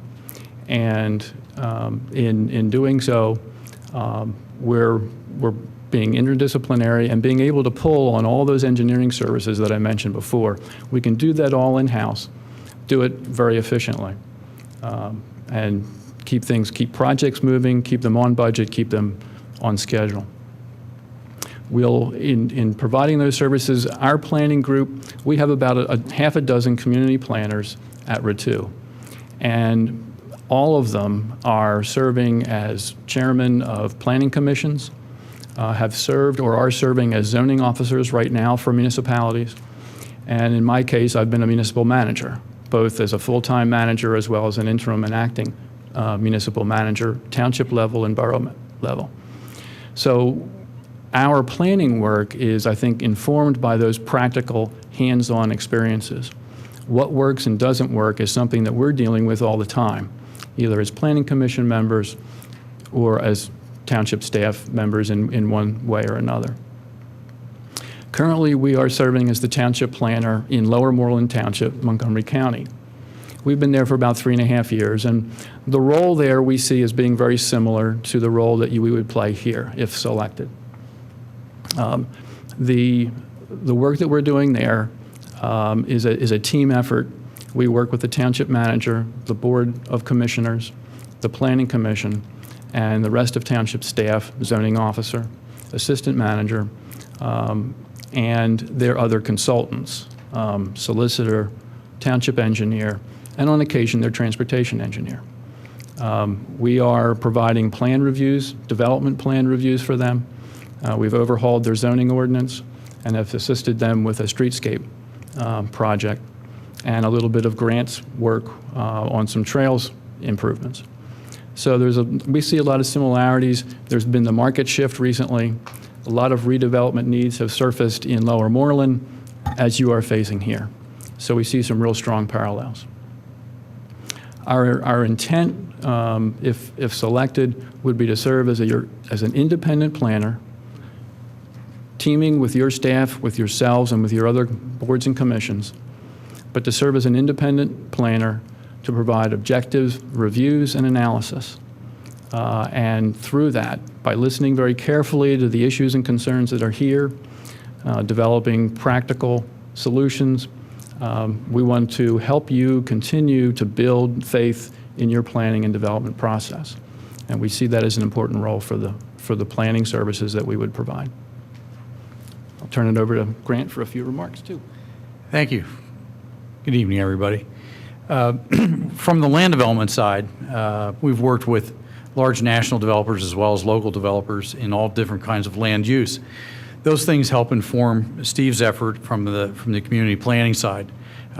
We bring in the perspective of new kinds of development, new kinds of land use, innovative design, bring those into the planning arena where they can be used as new additions to planning codes, new regulations, new ways of looking at things. As we all know, the economic downturn for the last few years, we're finally thinking we're climbing out of this on our hands and knees, but we're in a situation now where developers have reevaluated what they're, what they're looking at as far as product, how things are going to work, the rise of urbanism. You're going to experience, tear down, repurposing of properties. Those kinds of things in the suburbs around major American cities are becoming quite prominent. The challenge is, how do you make the most of those opportunities in communities that are predominantly built out? So, it's something you're facing here in Radnor. It's something that we're seeing a lot of different places. How to take those new opportunities that are coming out of old properties and make them into something that is going to be sustainable and durable, and bring value throughout the next maybe 50 to 100 years. So those are the kinds of things that we do on the design side, the innovation that informs especially zoning process and things like that. Zoning reacts to new uses a lot of times. What we want to do is be able to get you out in front of that and anticipate what is going to happen, and be able to do that in a context that still allows Radnor to be Radnor and have the beautiful character that it has, respect that, and at the same time allow for new development and new growth here in the community. We're open to any questions. Well, can you elaborate a little on your philosophy or your approach in terms of engaging our residents in these processes? Sure. based on what we've heard so far and in talking with township staff, I think there's both a short-term and a long-term process in terms of citizen engagement. I think in individual meetings, one of the primary things that we try to do is, and this sounds a lot more simple than it really is, but to listen very carefully to what people have to say, and then to very clearly address the concerns that they've expressed. So in a meeting setting, if we're at a planning commission meeting, for example, or reviewing a plan here in front of this board, to address those concerns and address those questions, but to listen very carefully in order to really hear what the concerns are. I think long-term, and in terms of the individual projects, there are opportunities, I think, to meet with the Friends to Preserve Radnor or other citizen organizations or just the general public to talk about those particular projects. But I think long-term, I think it's very important for really the township to hold a community planning goal-setting session with residents with their new planning consultant to be able to really talk through some of the big picture issues, the big picture priorities and concerns that residents have in order to really get them out, get them discussed, and get them addressed, and incorporate solutions within planning documents, within ordinances, as appropriate. I have another question, and that is some of the issues, and I asked this of the other firms, many of the issues that we're addressing across all of our projects come down to traffic, and a lot of the goals that we have as in drafting, how we're going to handle it, is changing behavior of people who use the roads, the businesses, the colleges. And so can you talk a little bit about your firm and your experience in behavior modification and how you incentivize people and landowners? We had a good discussion about that with township staff last week, and from my perspective, there isn't a magic bullet out there that we can quickly and swiftly change behavior in the way that we're hopeful of. But I think it's a process, it's an evolving process, and it may be, I think the key is determining what kind of time frame we're really talking about. But in terms of using mass transit and alternative forms of transportation, so in looking at what works, or where there are systems that are successful, there are certain principles that I think you can take away from those successes. Reliability of schedules, and convenience, safety, and reasonable cost. And whether that has to do with riding a bus or riding the train, or using your trail system, an expanded trail system, to get from destination to destination. I think those factors are key elements, and that's what you would shoot for in developing systems. I don't know that you can motivate or incentivize those aspects within a zoning ordinance particularly, but there are employers who have supported alternative modes of transportation. One of our AICP planners initially worked for the Tri-County Regional Planning Commission, serving Dauphin, Cumberland, and Perry counties in the Harrisburg area. When he went to work there, they provided a voucher that covered 75% of the cost of riding the bus to work. That was the cost. That got him over the hump of at least trying to use it, and as he used it, he found it became convenient, it was easy to use, and it was reliable and frequent enough that he was able to go to work without issue. In terms of the educational aspect of things, we would certainly see that there's a role for the township to play in promotion and education through social media, as well as meetings like this, to promote those systems that exist. And we had a situation in a planning project that we were doing in western Lancaster County where we had two communities that were part of the same region, working on our comprehensive plan, but there was a lot of friction, historical friction between the two communities. As we began talking about trails and began talking about the different ways that trails can serve their communities, their mutual interest in resolving traffic all of a sudden got the representatives from those two municipalities talking to one another. They got very excited about a trail system that would move people from their homes to their workplaces, from their homes to the schools, from their homes to the shopping centers where they would run their errands. And all of a sudden, those two communities changed their behavior, started working together, and started implementing a trail system where they never would have thought to do that before. So. Thank you. You have a question? I just have, thank you. I have a high degree of confidence because of your introduction. It was just very well done. You know, one of the issues I've been talking about since all of the new development has come into play in the town, I've been saying about $1 billion of development is just ready to tip into the township. And we have great staff, we have great engineering staff, but I feel that it's kind of like a David and Goliath scenario, right? And we're the David, and they're the Goliath, not the other way around. So I really feel that we need additional resources, and you've made it pretty clear to me that you have a lot of resources that could come to bear if we decide to, you know, not only hire you, but maybe expand that relationship as the need increases. We have a great engineering firm. I don't feel need to add additional engineering services, although a second set of eyes, you know, since we're the David, we need that second set of eyes to look at all these plans because there are so many coming at us so quickly. So we have a timeline. We have a conditional use hearing coming up in a few weeks. Have you looked at? Have you, anyone in your firm yourselves, looked at the application from Villanova University? Have you got a chance just to preview it?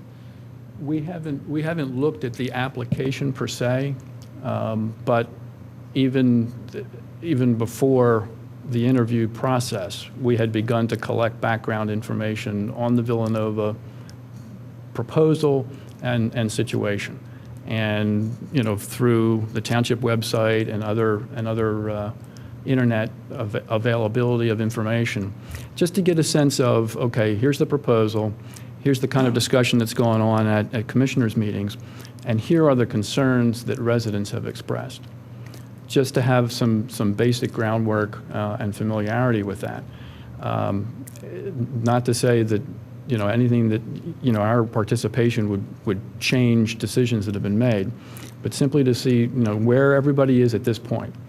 And then going forward, I think, you know, a sit down with staff to get a better sense of what those concerns and issues have been is critical and right away. Okay. And the second follow-up to that is, if this board were to decide to hire your firm, would you be able to be present for that conditional use hearing in a few weeks? That time is already blocked. Yes, okay. It's on the calendar. Yeah. And we have people lined up ready to do the work that not only with Villanova, but with the other projects that are imminent. Steve and I have talked at quite a bit of length already about scheduling it, reserving the time within our staff schedules in order to be able to accomplish that. We know you're on a very tight timetable. We appreciate that. That's why we did a little bit of homework in advance, just because if we're successful here, we'd like to have a running start. So to repeat some of your own words, if you had someone here during the conditional use hearing, one of your staff would be listening intently to what the public or the testimony is during that hearing, and you'd be listening to that and being able to come back to this board with a second set of, you know, eyes, ears, and some professional opinions about what you're hearing and what it means, and maybe what this board should do with that information. Is that Fair to say? Potentially, but I think. I don't expect you to solve our problems, but No. yeah. I think, the information that we would, and the understanding that would come from that hearing would be part of the larger package of information that we would want to collect starting tomorrow, if we were successful tonight. And if through that analysis between now and the time that you send out packets regarding that meeting, if we come up with things that we see in there that are important and significant, we're going to report those to you immediately so that you're aware of them. We don't know what those might be. And to kind of go back and answer your question, one of the two of us will be in that meeting. Yeah. If not both of us. If not both, that's right. Right. That's right. But yeah, we anticipate being asked to do a review of, at some level, of that conditional use application. Right. Okay, thank you. Any other questions or comments for this? group? Yes. It's really a statement. You can comment on it. You did the work for us on the biomed site. You did an analysis of our zoning ordinance. You took the measurements of the site. You looked at the maximum build out from the standpoint of all offices. And I think we're very happy with what you did there for us, because it may eliminate a lot of concern and objections from the community, but maybe it doesn't. I don't know. But so you're familiar with the biomed situation. Do you see, can we satisfy the residents of the second ward and that this project, if and when it's approved, will not result in total or near total loss of what they think they should have? Can we do that? Can we satisfy the developer's rights to develop a property? And can we do it all without choking the roads that lead up to that property? Because that gets into the requirement that's on our shoulders, which is to protect the community as a whole, not just the people that live in the immediate neighborhood. Yeah. You're not even hired, and he wants all the answers from you. The long answer is yes. Those things can be accomplished. I think it's going to take some creativity. It's going to take strong input from the community, some buy-in, and basically educating the constituency as to how important it is to develop that site and do it right, and do it with the least amount of traffic impact that we can possibly bring to it. Yeah, I mean, And part of that might be multimodal, in order to blunt the traffic use, the vehicular use. There's some things that can be done there. You have an outstanding site because of where it is located geographically and with the other transportation modes that are there. We've got to take full advantage of those. And that may take some rewrites of ordinances and some new language to be able to do that, to incentivize it. Anyone else? Okay, well, we really appreciate you sticking it out till 10 o'clock to give that No presentation. It's very Happy helpful to to be us. here. Yep. At this point, I think we will look to our staff for their thoughts on the choice we need to make when we need to make tonight. And if there is a recommendation that is coming from staff, this would be a great time for it. Sure. Thank you. Thank you. Thank you, Madam President. stay in the room. You want us? Yep, sure. We did interview four firms as part of this process, and we felt those two firms that came out the best presented this evening. Both firms are very good. Both firms could perform very, very well. We've seen what Simone Collins has done. We've seen what Ritu can do as well. Based on that, based on our meetings with both firms, our recommendation is for the board to go with Ritu moving forward here with the three projects that we know have coming at us, which is Villanova, Ardrossan, and Biomed. Okay, is there any comment, or does anybody want to make a motion? I'll make them. I'm sorry. Actually, I'll make the motion. Is that okay? Or so yeah. we can have a discussion, I guess. Or Don, do you want to make it?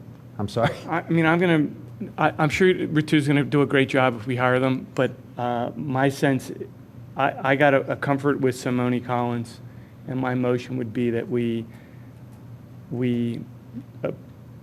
appoint Simone Collins as the planner. I'll second. And so this is an uncomfortable way to do this. And if this was my preference, we wouldn't do it this way, but this is the way it was set. So I just think that less important in planning is looking at whether it's 500,000 square feet or 400,000 square feet. And more important is the vision. And I got great comfort with Simone Collins in how they handled the Greenway project. And I got great comfort in how they handled the potential tension that came up in that, particularly with some members of my ward. And so this is a difficult choice. I respect both firms. I certainly respect the two of you and how you've presented yourself and represented yourself. But it's put before us for a choice, and that is my recommendation. Okay, any comment from other commissioners? Well, I will be not supporting that motion. I'm looking at the magnitude of the development that's before us. And while both firms are great firms, I actually would be supportive of Simone Collins to do other work for us concerning the trails and things like that. They seem to have a very good focus on trail systems and mass transit and that type of stuff. But for the complexity of what is before this board and this township, I think for me, I will be supporting Ritu because I believe that they will provide the resource level that we need to do this right moving forward. I do not feel comfortable sitting here as a commissioner during this conditional use approval for Villanova and eventually whatever happens with the biomed site without having lots of extra resources. And if I had my way, we would have had this same meeting 2 years ago, and we would have picked one of the firms. Can't change the history, but what I would need to do for at least for the Villanova and for the biomed, for me, is to make sure that we have enough resources. I've described it as David and Goliath. If we're not all seeing it that way, maybe I've got a twisted way of viewing things, but when you have $1 billion of development coming into a town that is not used to seeing more than a few, if lucky, a few tens of millions of dollars of development, then we would be short-sighted. So I really need to know that we have enough resources. I see the resource need as not being fixed. I see it as varying quite a bit. And there may be days or weeks where we need 10 people supporting us in those decisions, and then other weeks where we only need one. And I feel that, you know, again, I would support Simone Collins for other work, but for what's before us, and especially for me and the constituents of all the wards around Villanova, many of which have been calling me, emailing me, and embroiling me in their concerns, I need to do what I can for not only my constituents, but for the constituents that perimeter of the university. And I think Ritu would bring, because of the numbers and because of the experience, they would bring the level of resource that we're going to need. You know, we're going to charge millions of dollars in fees, millions, in all these projects. And by law, we cannot charge those fees unless we spend the money. We can't make a profit on those fees. The reason the law is written that way is to make sure we have resources to handle the applications and to handle the process. So I want to make sure that we're true to the law, we're true to the requirements, and we're true to what our constituents have been asking us to do. And there's been a lot of disappointment with the way we've handled things up until now. And I'd like to, hopefully, by making a decision tonight, bring not only the resources that we need, but bring back some trust and faith in what we do and how we do it. And that we actually, in the end of this, if we do it right, we could all look really good. We could look like we did everything we could to do it right. And if we don't do it right, they're going to be pretty much convinced we did it wrong from the beginning. So we have a chance to turn the course of the ship, do it right, get the large resources that we need, and just make it work. Any other comments? Yeah. Go ahead, Jim. Well, I'm going to go with Route 2. I'm impressed with their depth. As John said, it's all about resources and depth. We have 3 enormous projects coming up. We're already into 2 of them. I like the fact that they have 6 planners on staff, that they have offices in 4 states. It even looks like they've gone as far as Colorado to do work. They've done work in New York State, Ohio, and this state. I can't say anything bad about Simone Collins. They did a wonderful job for us on the Greenways project. But I think their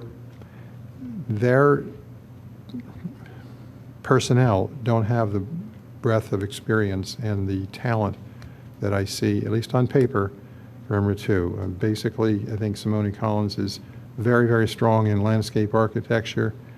That's what they highlight on their brochure, and they're, of course, they certainly have planning expertise. But I think from the standpoint of resources and depth, I would look to the scope and the breadth and the capabilities of Route 2 for this job. Rich, did you want to make a comment? Yes, unless anyone else has anything.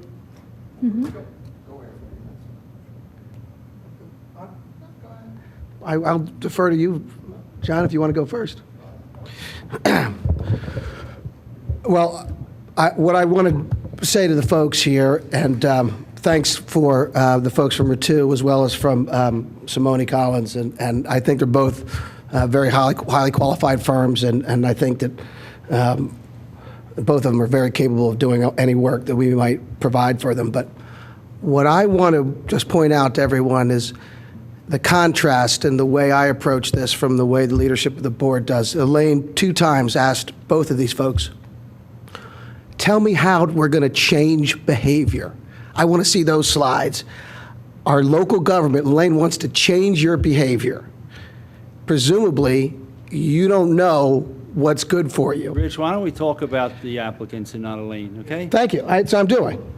Yeah, so what this whole process is about, what the design of the board is to change behavior, whether you're a resident or whether a worker.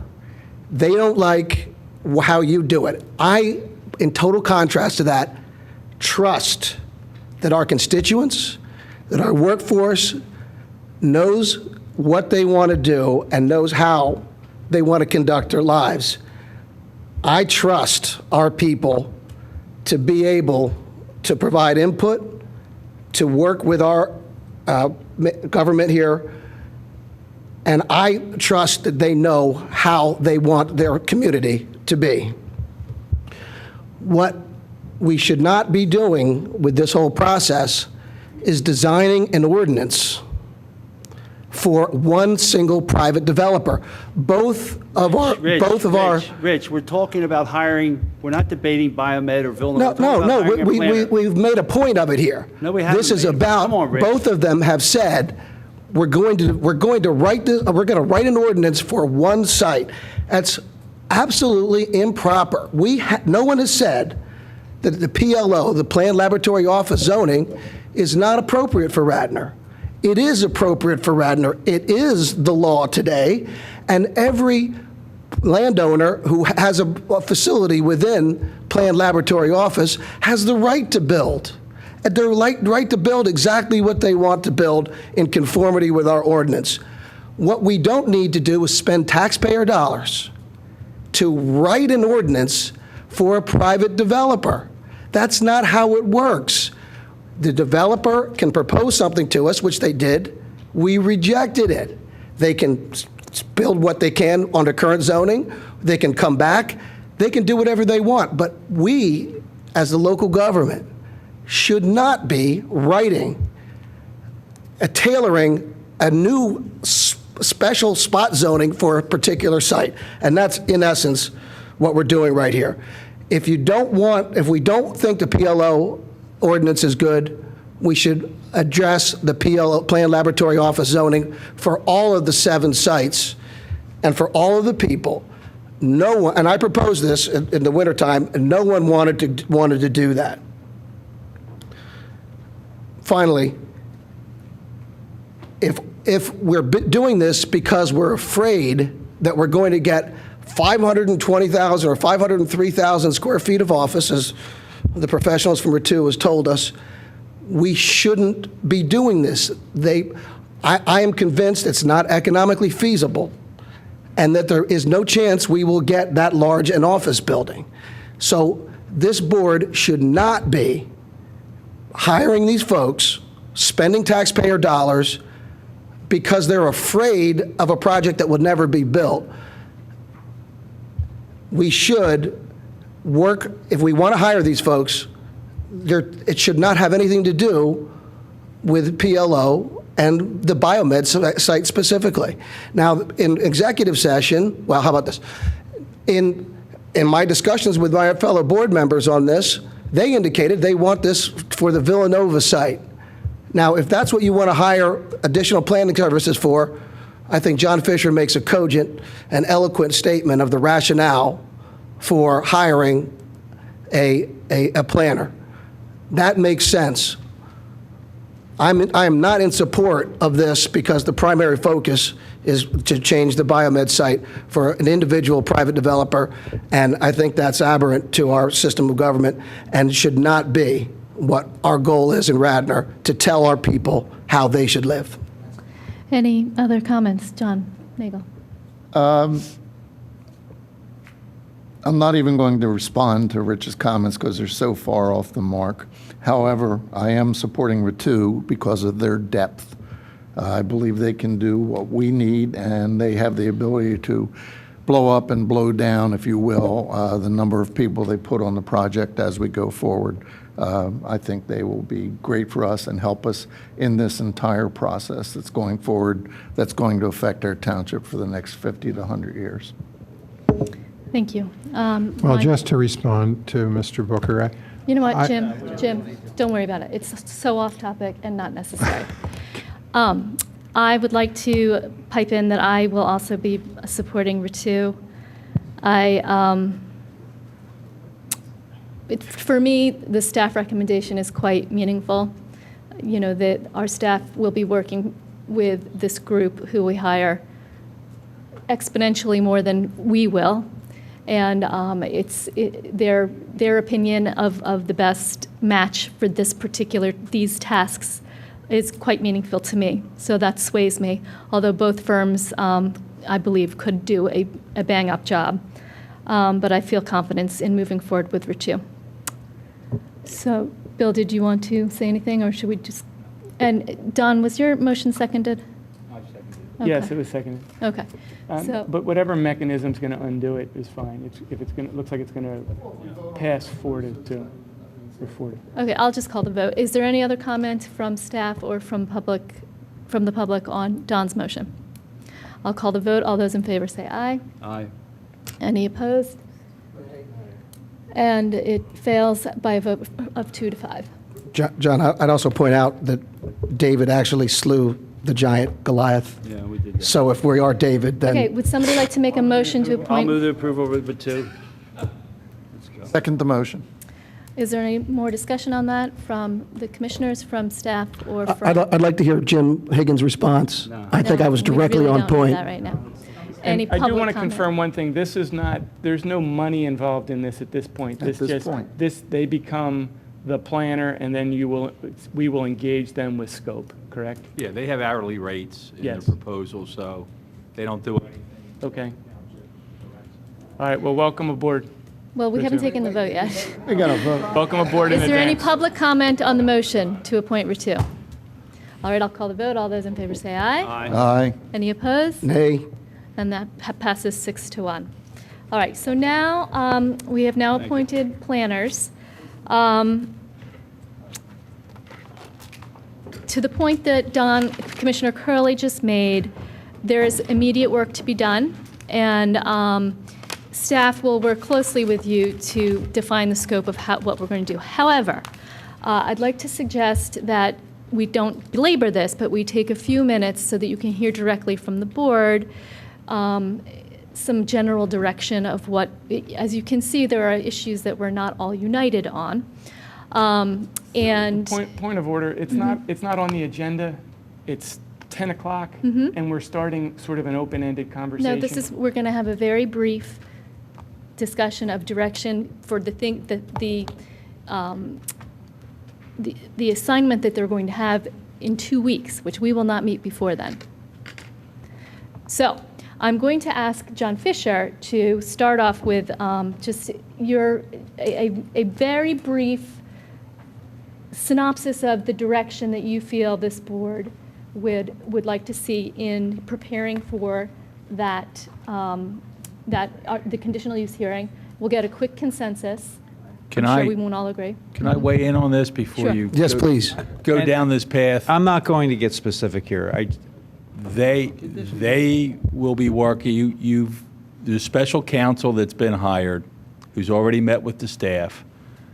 There's got to be a wall up between that whole group and the 7 of you who will be the judges during the conditional use hearing. So there's no direction coming from this board.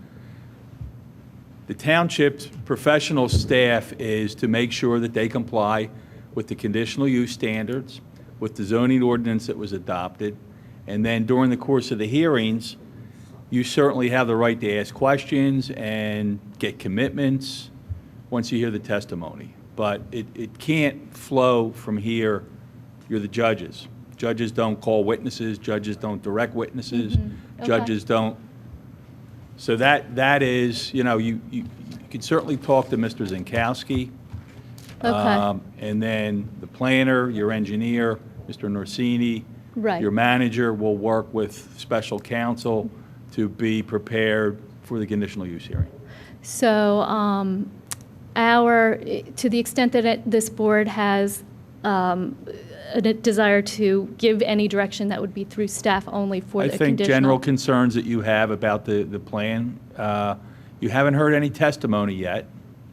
I don't know whether you've gotten copies of the conditional use application and Yes, the we have. plans. I mean, you generally know what's on there, so if you have general concerns or specific, I would communicate them to the township manager. John, don't we have to separate ourselves? I mean, my understanding of the instruction that you gave us previously, that we have to separate ourselves from the township manager. Direct them to me then. Because the township manager is essentially taking a position, and then we are essentially passing judgment on that position. Well, I don't think Bob's not going to testify, but you should direct your concerns at me. I mean, this is similar to what we did with 115 Stratford. There were some issues regarding that. You heard that case as a hearing board. So if you have, and I think I know what most of the concerns are. John and I have spoken a couple times. If there's other specifics that you think are missing from the plan, direct them through to me. So John, all that work is reimbursed by the applicant, correct? All the work that the planning firm would do is reimbursed by the applicant? For a conditional use hearing? Yes. Probably not. For the land development plan, yes. Okay, so on the other issues that are not under conditional use, what is this in terms of the board giving direction, especially on items that were Well, not? you have Ardrossan and you have Biomed. Right, so I'm looking for a suggested mechanism for giving input from this board and direction to the planners. I mean, I would Put it on an agenda and, put it on an agenda if you want to have a discussion about specific issues, or do it through Bob. But, I would think you'd want to get some consensus on, so there's not 7 different opinions as to either of those projects. It would make more sense to have some discussion. well, right, this is precisely my point, is that I don't, our planners are only going to be as good as the direction we give. Right now, there is no direction that we have given on the biomed in particular. So we need to have a discussion, a public discussion. At some point, I guess we'll put it on an upcoming agenda, to get a consensus and give direction. What I would suggest is the board give them the opportunity now to go and do all the background work to catch themselves up to speed of everything that's been out there, all the documents that have been turned in, submitted, for them to do that.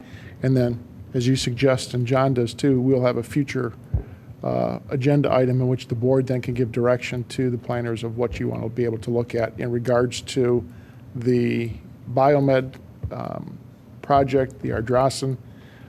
Villanova is the conditional use, but you have land development that's coming, which there'll be a lot of issues there too, which again, the board will be able to directly communicate on those. Okay, that sounds good.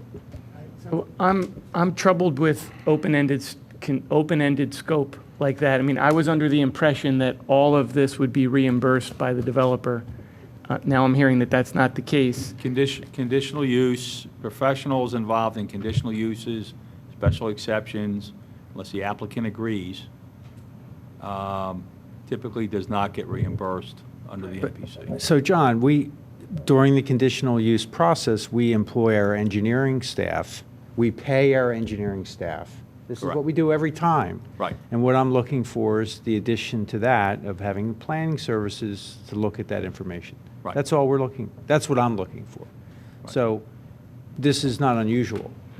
No, I mean, No, this is what towns do. This is what. you know, some developers would be willing to reimburse you even for those hearing costs. Some will not. I haven't had that discussion with Villanova. They may be willing to reimburse you. You're probably looking at 3 nights of testimony, I would think. You're going to start July 28th. You're looking probably at the end of August for a hearing, and then in September, is what I'm guessing. Just given the scope of the project, I don't know what, Mr. Cornelius here, maybe he can enlighten us on how many witnesses he plans to call the first night. He's shaking his head no back there, but I suspect he's got an engineer, he's got a stormwater guy, he's got a traffic guy, and maybe he has a planner and probably somebody from Villanova. It's probably 4 witnesses. Then there's cross-examination. There's neighbors and residents that are going to ask questions. This board's going to have questions. So you're looking at 3 nights of testimony, minimum, depending on how long you want to go. Okay. How many hours will that be? Go as long as you want. You can, 3 nights at 3, it's like 9 hours, 12 hours? could be. Yeah, and it's a $300 million project. So, guys, align the resource, the demand. This is not. Well, how about this? I think that. This is not the caucus we're about to do tonight. Right. This is much different. And it really is out of the permit fee. That really does kind of reimburse these It expenses. absolutely. I mean, it's part of the costs, right? Okay, well, I think we can move along since we've already voted on that. All right, Madam the next Chairman? thing on our agenda, Could I just Steve? add for these gentlemen to contact me tomorrow, and we will get them everything electronic or physical for Villanova to get started. Perfect, thank you, Steve. Okay, next on our agenda, we are going to Public Works and Engineering with Commissioner Higgins. Thank you. The first item is in Caucus, we are going to consider for the final time 613 West Lancaster Avenue, the development of a new property on an existing, tear down of an existing building and development of a new property. And I believe the applicant is here. So you may come forward and present. You guys have a slide of the building again, like the facade? Yeah, we do. Go ahead. He's going to. Earlier. I kept driving here too. This one? I have the drawing set. I don't see an elevation. Yeah, so here, the elevations here. Yeah, I got it. Full screen mode.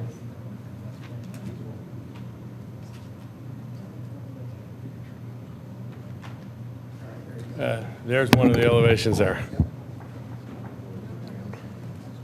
So I'd be happy to give you a quick presentation on where we've been since the last time we appeared before you. Great, thank you. I'm interested in hearing about the test pits and what subsurface investigation. Absolutely. I think that's the main thing. Do we just want to get into that? I think so, because we've gone through that. Sure. Yeah. Okay, we'll go right to the stormwater management. So this is the plan that we last had. Sean McCluskey from Penn Real Estate Group. Thank you. This is the plan that we had before the board at the end of April. And this was quite a bit of an improvement from the existing conditions that we don't necessarily need to get into all those. But in particular, we were adding a lot of green space, relatively speaking, considering the size of the site. The question was, could we in fact meet the stormwater management requirements in the township?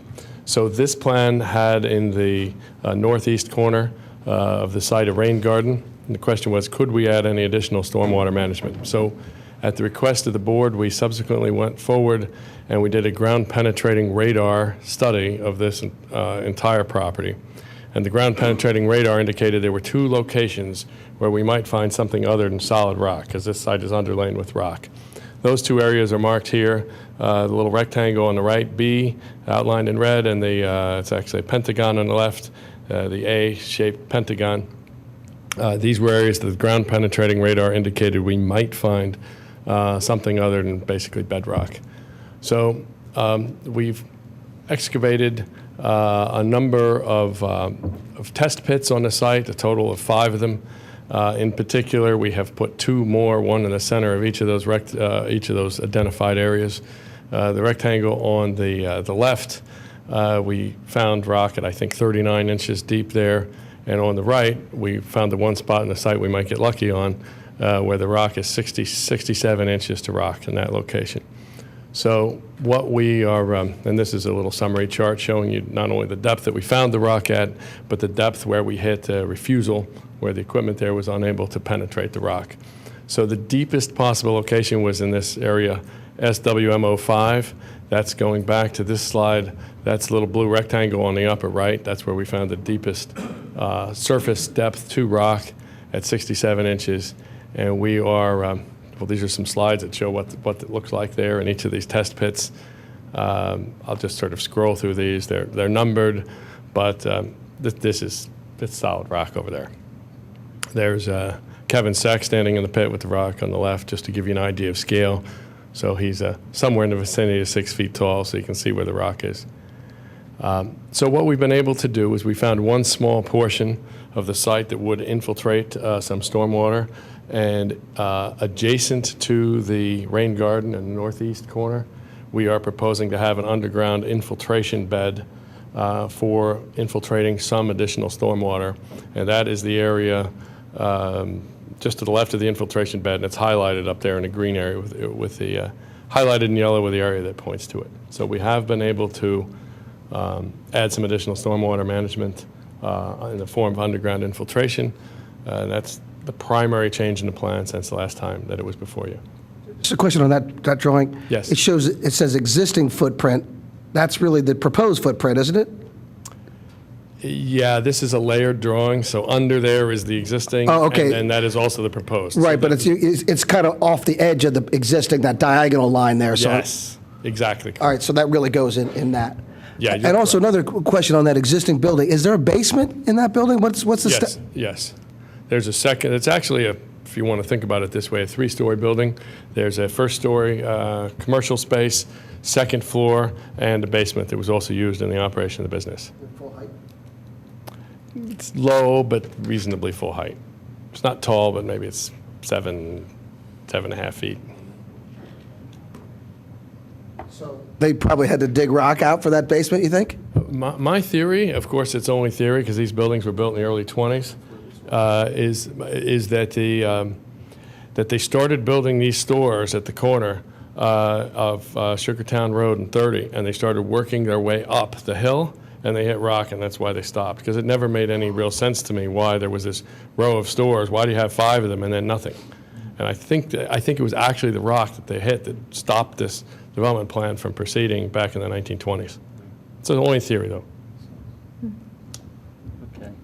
Well, I want to say thank you for going back to the drawing board and trying, it looks like very hard to find ways to infiltrate.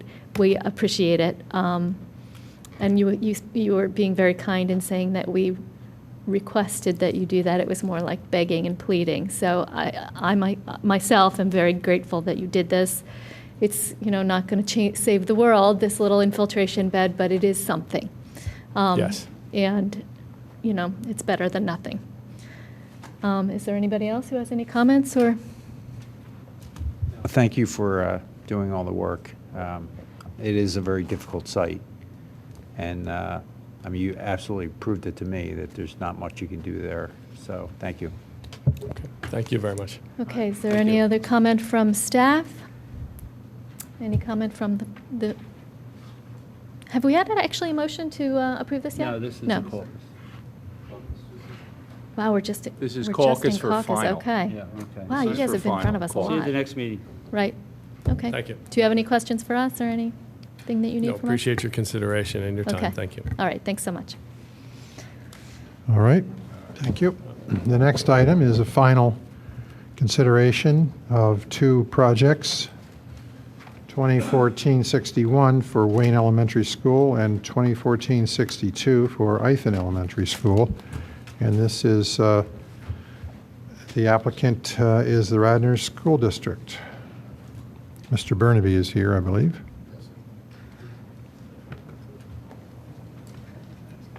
Do you want to make a statement about the two projects?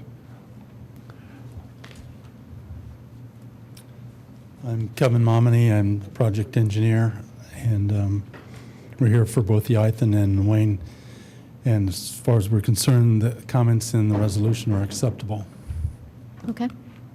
All right, good. I'll move the approval of the resolution 2014-61. Second. Any commissioner comments or questions since the last time they were in? Any staff comments or questions? Anyone from the public? All right, I'll go ahead and call the vote. All those in favor say aye. Aye. Any opposed? Passes 7-0. The next item is 2014-62 for the Ithan Elementary School. And are you okay with the engineer's reports? We are, and the resolution is acceptable to us. Okay, thank you. I'll move the approval. Second. Any commissioner comments or questions? Any staff comments? Anybody from the public? All those in favor say aye. Aye. Aye. Any opposed? It's approved 7-0. And the final item on these two projects is Resolution 2014-63, which is a request to the Township by the school district for us to waive the permit fees for both the Wayne Elementary and Ithan Elementary projects. Do we have a motion? I will move the passage of Resolution 2014-63. Is there a second? All right, any comments about The that? only comment I want to check with John Rice, there is no inferring that we're violating Act 1 by doing this? No. Okay. I'll try not to say this the wrong way, but when I came on the board, well, I'll say before I came on the board, there was a big controversial decision by the township to waive the fees for the middle school. And at that time, the fees were in the hundreds, $600,000-$700,000 of fees. And while we can argue that the money comes out of the same pocket, because it does, the taxpayer, the difference is we're going to spend money on reviewing these plans we already have. We're going to spend money, this is out of the township budget, we're going to spend money to have engineers review these plans, the site, the building, the construction, and it's our budget that gets impacted. So I'm not going to support waiving the fees because of that. I think when we waived the fees on the middle school, it put a major stress on the township. And I think it was 2005 or 6, whatever year that was. And lawsuits ensued. It was a very complicated question But at the end, to me, it was a simple question. Why would we use our limited budget to pay engineering firms to review outside work? If we weren't paying fees, if we had an in-house engineer, and that in-house engineer could handle all of the review, I'd fully support it. But because we actually have to outlay cash out of our budget, and we have a very limited revenue source, I would recommend that we don't waive the fees. At the same time, I would consider direct billing, whatever the exact out-of-pocket expenses would be.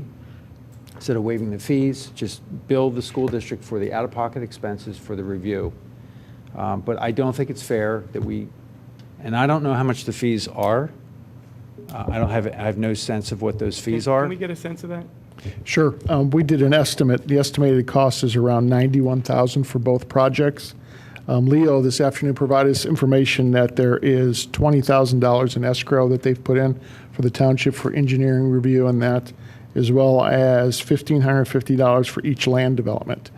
I also spoke with Leo today about any direct costs, like we use an outside firm that does the electrical inspections, would be direct pass-through. So any external firms we would use, those costs would be passed along Does that to the include school Gannett? district. That's actually would come out of the escrow that's been deposited. So is it a partial waiver then? Is it are we waiving around $70,000 of the? You're probably in that range, but it could be less because whatever the electrical inspections are going to be that we outsource, that'd be reduced off that. So you could be in the approximate range of 60 to 65,000 that we would So in be. essence, we're waiving permit fees that, except for out-of-pocket expenses for Correct. us. Correct. Okay. So I will not support it. Got it. I feel that, Got it. We got it. no, yeah. Wait, what's I the? just don't want to repeat history because we were sued in 2005. How'd that suit work out? I don't know how it worked out, Well, but we never got the money, right? well, So- but it never works out to be sued. So Yeah. let's avoid being sued. Right? We had to defend the lawsuit. So you the don't wanna- the ordinance right now is to waive, as I understood it, all fees. Yes. So but Elaine just said all fees except for out-of-pocket expenses. There's an escrow that would Right. pay for. Permit fees.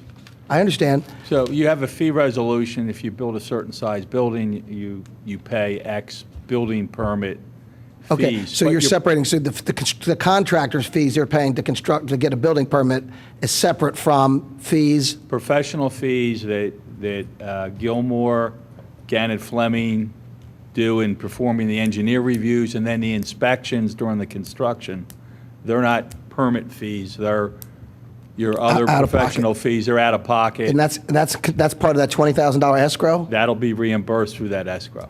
I mean, I have to write a resolution, that'll be done. If I have to do an agreement, that'll be reimbursed out of that also.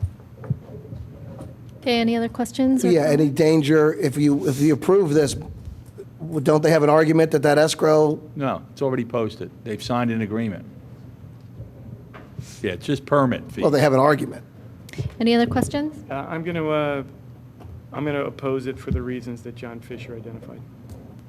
Okay, anybody else? Is there anybody from staff who'd like to comment? Anybody from the public? I just had one other thing. The other thing that came to mind was that the argument that John alluded to, which is basically it's one pocket of the township versus the other, right? If we make them pay permit fees, then the taxpayers the Radnor still have to pay. School district's coterminous with the township. You're paying the school district or you're going to pay the township. But it occurred to me that our workforces are different, and our OPEB and other liabilities related to our operation is a separate group, and we're way underfunded. Probably, I think the school district's in better shape than we are as far as unfunded OPEB, other post-employment benefits, et cetera. So, to John's point, doesn't this make a difference to that as well, waiving those fees? Doesn't that put us that much further in the hole in our OPEB liabilities and lack of funding, or is that not part of this? I'll throw that up to any one of the staff who wants to answer that. Let's call a question and vote. Hey, can I get an an answer. You're very rude. That's Would anybody, I know. does anyone have an answer for that? Bill, would you respond to that, or? Yeah, without going into too much detail, the township has plans on funding OPEB. As part of the 14 budget, it was year one of instituting a long-term funding plan. So while those revenues, whatever the amount that ends up ultimately getting waived, somewhere in the 50 to 70,000 ballpark, those would help the overall general fund revenues. The general fund budget's about 30 million. It's not a material amount to the fund, and it's not going to accelerate or decelerate the funding plan that's already been presented. So in terms of OPEB, I'm not sure that this is significant enough to really make a dent in that. And with pension, that's a state mandated formula on how we fund that from year to year, and the township has consistently paid the amount that it's been obligated to pay. So I guess in the most literal sense, the answer is probably yes, but it's the amount that we're talking about is extremely insignificant. Okay, I'm going to go ahead and call the vote. All those in favor say aye. Aye. Any opposed, say nay. Nay. So the motion passes 4-3. Okay, All thank right, you for sticking out this whole meeting for and that there's- very quick Thank you, appearance. gentlemen. Thank you very Did much. you get the notice to show up at 10 o'clock? Okay. I have one last item, and it's to request Mr. Norsini to tell us the current status of the replacement of the culvert at Chamonix Road and Fenimore Woods. Thank you, Commissioner Higgins. Staff, along with Gannett Fleming, is working and moving forward on the replacement of the Chamonix Road Bridge. So at this point, to expedite matters, the township has ordered the replacement pipe. That is due to be delivered in a few weeks. Gannett Fleming's working through the final phases of the contract of the emergency repair contractor. So the idea is to have the contractor on site when the pipe is on site so they can complete the job. Aside from our own timeline for wanting to get traffic back over the road, PECO is going to disconnect the gas line for us to do this work. And they need us back on in September. So the goal for all of this is going to be to have all this work complete by September, not just for our residents, but for PECO. So if we get an August start time, we should be wrapping that up in September, hopefully early September. So that's 7 months. This happened February the 8th, I think. How many days of actual construction will, once the pipe is on site, how many days? Is it, we talking 3 weeks, 4 weeks? I have not seen the contractor's schedule. I don't know if Roger has that at this point, as far as a exact timeline. It would, my guess would be somewhere around 4 weeks. There's poured concrete abutments that'll be put in there, so that concrete will need time to cure before it's opened back up to traffic. So, And do we have a price from the contractor? What is it? Steve, do you have the exact amount? I don't have that in front of me. I do not have the exact amount in front of me either, Commissioner. It was, I believe, $370,000 some odd dollars. I did not. There'll be a memo going to the board with the exact price. That includes the materials. Except the pipe, which was we purchased, which I believe was $7,000. Okay. All right. Thank you. Okay, next on our agenda, we have the appropriation amendment for 2014. It's 1040, and this is a pretty important discussion and probably lengthy discussion. So I would like to suggest that, and I've consulted with our finance director, and he has said that it would be fine if we put this off for a month and did it at our next meeting. So I'm going to suggest to my colleagues that we do that unless you want to stick it out and be here. Move the table. The next meeting is August 18th, right? Mhm. Yeah. Well, I think we ought to because you're going to run it August 18th, you're going to run another lengthy agenda. Well, in my opinion, we should put this at the beginning of the agenda. I mean, this is, I think it's really important for us to understand all the changes and the impacts on our budget. Move the table of the ordinance 2014-08. Second. All right, any comment from anybody on that? Yeah, the one thing that I would offer, as it's out there and it's in front of all of you, if over the next month you have any specific questions or you'd like to go over it, I'll make myself available to make sure that all your questions are answered ahead of the introduction next month. So, And just that might let me make know. it a much shorter conversation, so it has that added benefit. All right, any comment from the public on that motion? All those in favor say aye. Aye. Any opposed? The motion's the ordinance is tabled by a vote of 7-0. Parks and Rec, do you have anything, John Nagel, briefly? Night at the ball game and the fireworks. Well, night at the ball game wasn't perfect, but it still looked like there were a lot of people and they had a good time. Fireworks were excellent. Talked to people afterwards and they were very impressed. And my wife got some great shots that I'm going to give Bob to put on the website.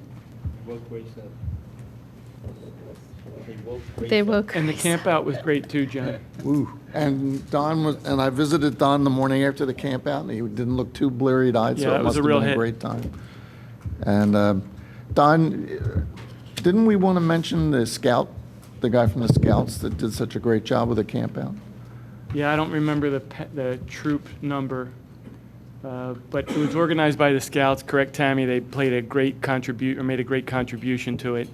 So it was just a really good event all around, I thought. Yeah, special thanks goes to David Bryan, who's the Scout representative for this region, and of course Clark Pyatt, who I believe is with CubPac 294.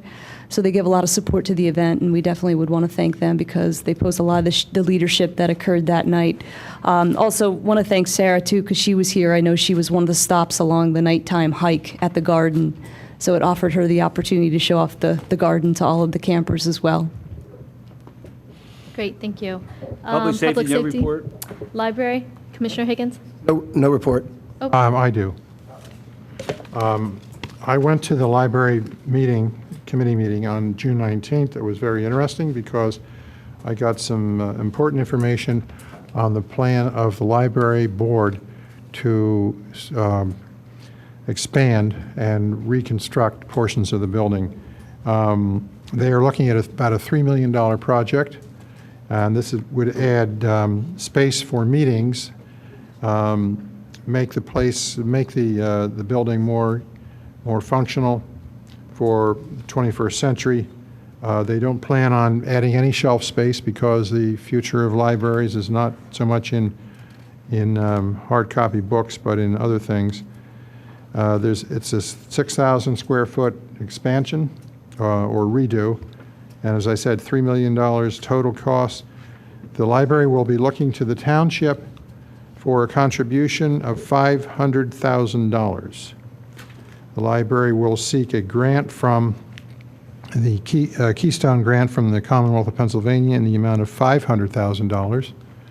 And the library will be embarking on a fundraising drive very, very soon to raise $1 million in new funds, and will be tapping its existing accounts in the amount of $500,000 to $800,000. The expected completion is sometime in the year 2017. So that is the plan. Thank you, Jim. Public Health, anything, Commissioner Nagel? Board of Health doesn't meet during the summer. The next meeting will be in September. Okay. Old business? Anyone? New business? I just want to quickly thank Bill White for getting the CAFR posted and submitted to the GFOA. I believe it's GFOA. Thank you very much for going above and beyond. And any public participation? Move we adjourn? All those in favor say aye. Aye. We're adjourned.